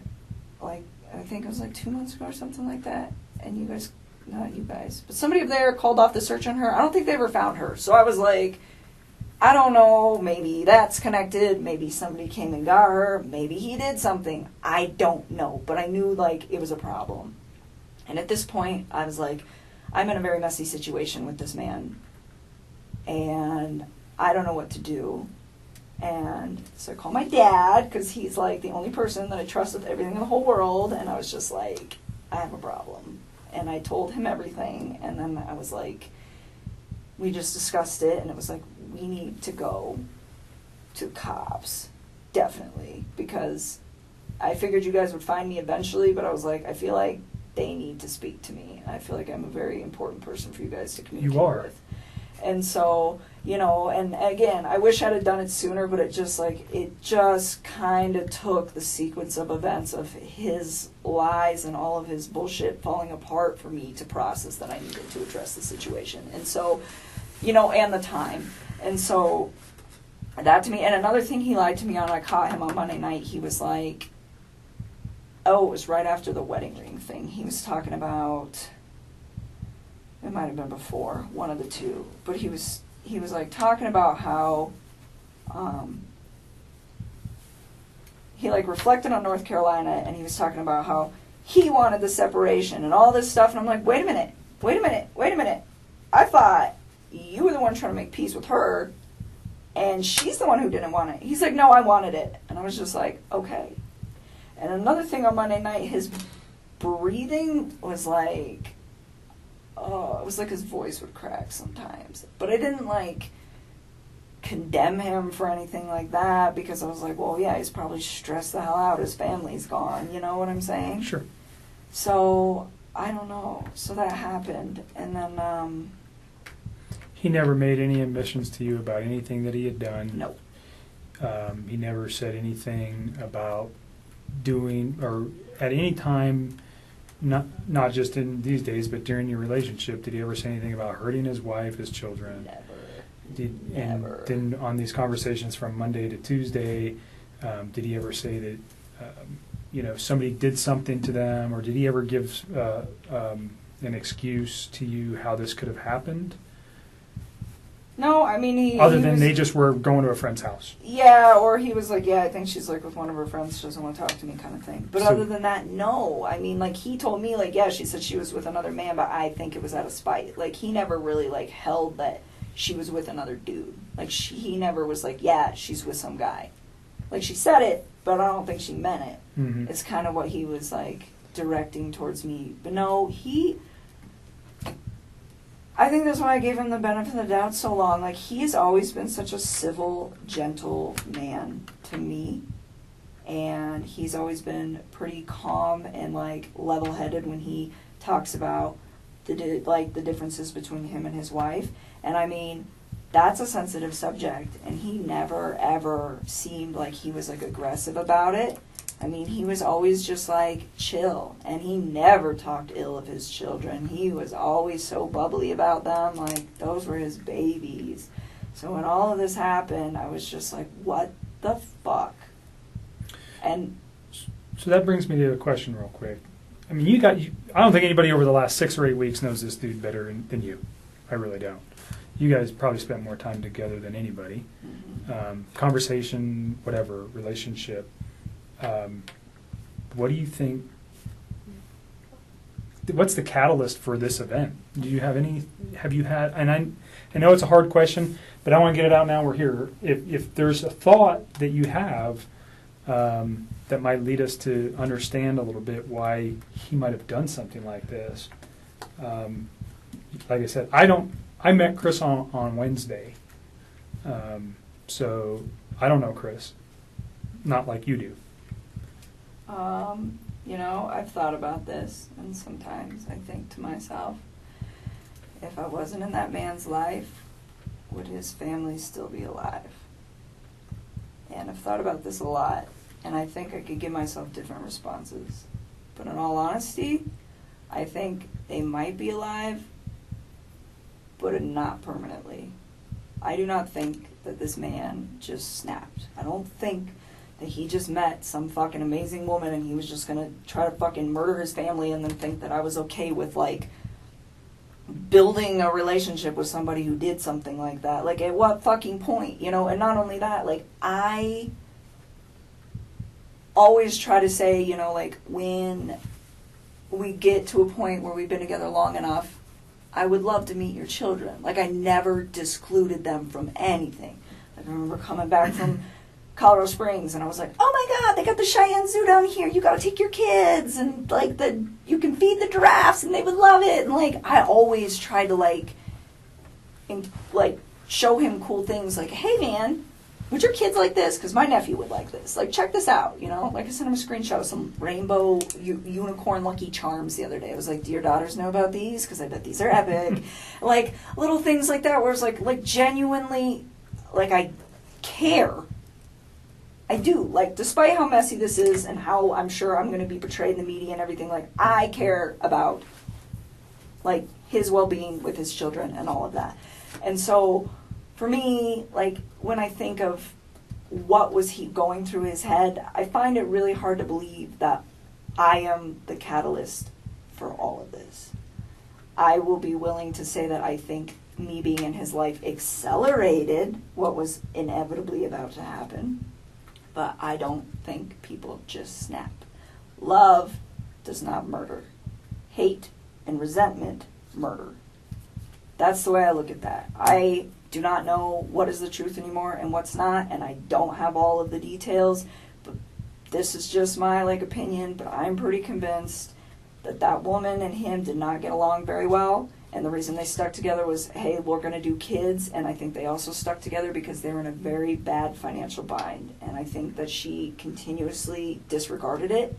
And I think he messed up because he was too passive to say anything to her about it and really address it. And it just got to the point where it's just like you file bankruptcy and then what do? Just wait till you file the next one? I don't know. I don't know what their finances look like now, but from the way it made it sound, it's probably a pretty stark situation.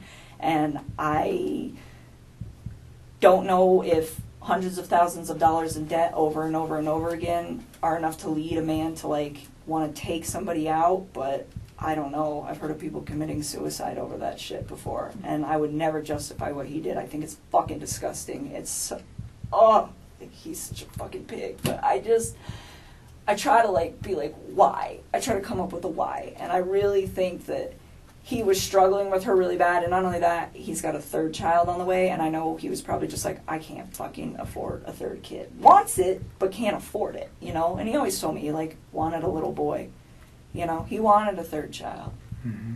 And so I think that it was just something like, I think they were in a financial situation, and I think she was very non-responsive to him trying to like solve problems and like get out of the situations that they were in. And I think people just get complacent is what it is. And then, you know, I think he met me, and I think I was like a breath of fresh air for him, where it was like he could get away and just be like, you know what, I can be myself, I don't have to worry about money right now, like, you know. And this girl, like, I have my shit together, like my life is so like very in order. You seem very organized and independent and dialed always. in Like I do for really 30. good. I do really good at work. I have like almost a perfect credit score. I've been saving money for a house. Like I don't mess around. I mean, I screwed up. This is like my one screw up ever, and it's about to be on like national news.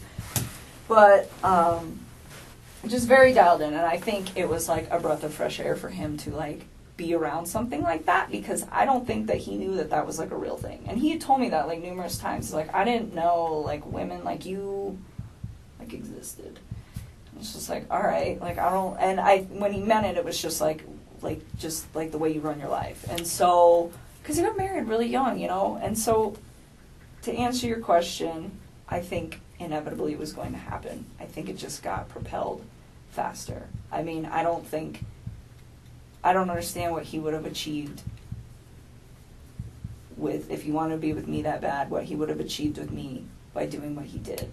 I think his situation at home was way, way deeper than anything him and I ever had, and it led to that. And I don't know what happened in that conversation that they had, but I kind of have a feeling that it wasn't even about her pregnancy or another man or me. I have a feeling it was about money. So drilling down, you think money I for think him is the biggest downfall. You guys, I mean, beyond their relationship, really, I don't know that you know too much about the relationship or the particular issues other than monetary issues, financial issues. That sounds like what you guys talked about when you talked about their relationship.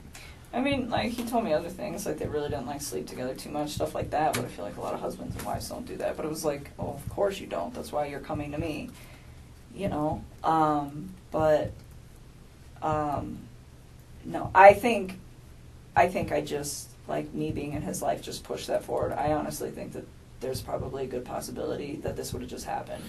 Like, further down the road. Where So did you see that before yesterday or Tuesday, or was that just kind of something that you have reflected on and you've thought about this now going, man, now that I see that in this guy, or just because of the lifestyle he was living, and if he didn't get removed from it, this was going to happen sooner rather than later, like you said? You know, if I was to reflect on anything over, like, the past few weeks, besides, like, the stuff in the last few days where you're like, hey, is there, like, any red flags? I would say, like, no. But one thing I did notice one time is we were sitting on my couch, and I was telling him, like, my house, I have a really beautiful house. Like, it's set up, like, really nice. But everything I have is, like, from Craigslist or Goodwill. Like, I have pieced it together, and it's all, or, like, marked down stuff. And I have pieced it together in a way, like, it's pretty, huh? It's a pretty house, but you would never guess that, like, everything I got is, like, super discount. And one day we were sitting on my couch, and we were just, like, bullshitting about some stuff. And I was telling him, like, oh, yeah, you know, like, I got this marked down in American Furniture because, like, the corner was dented. And, like, I got this one off a guy on Craigslist. And I put it all, and I was, like, telling him, I was, like, I put it all together. And I was, like, to me, it was, like, material things don't make a home. I was like, it's the energy and the love that you bring to the home. I was like, it's not about what it looks like. I was like, it's about what you, like, bring to it, like, mentally. And he, like, collapsed in my lap and gave me, like, the biggest, most genuine hug I think that man has ever given me. And he just laid there, and he was just like, you were so different. And I didn't even say anything. I just like put my fingers in his hair and just let him chill there. And I assumed that it had to do with the finances, but it didn't like stress me out. It was just like this relief sigh where he just like dropped into my arms. And I didn't like really think too much of that event, except for that I was like, this was like, it was like a really genuine hug, like collapsed into my lap, like just so relieved. And I didn't really think much of it until like I started reading about like their bankruptcy and all this other shit, and I was like, oh. So I think it might have been bigger than he let on, because he never told me about his bankruptcy. Sure. You know, he just told me about his current financials, and he didn't even get that in depth, but I'm assuming they're trashed. And so, yeah, I think her spending all that money and not listening to him, and him not standing up for himself in a calm and, you know, Just elevate. yeah. Last hard just question kinda- regarding this. And, Go ahead. And then I have just two cursory questions regarding something else, and then I think maybe Tim has a few questions for you. But I think what you say about the finances directly at his wife. Do you think that goes to the children as well? Because she took, did she treat them like that, like they were gold and they got everything as well that you know of? Or do you think there's a separate issue for why he may have done what he did to his children other than financial? That part I don't have an answer for. I can't fucking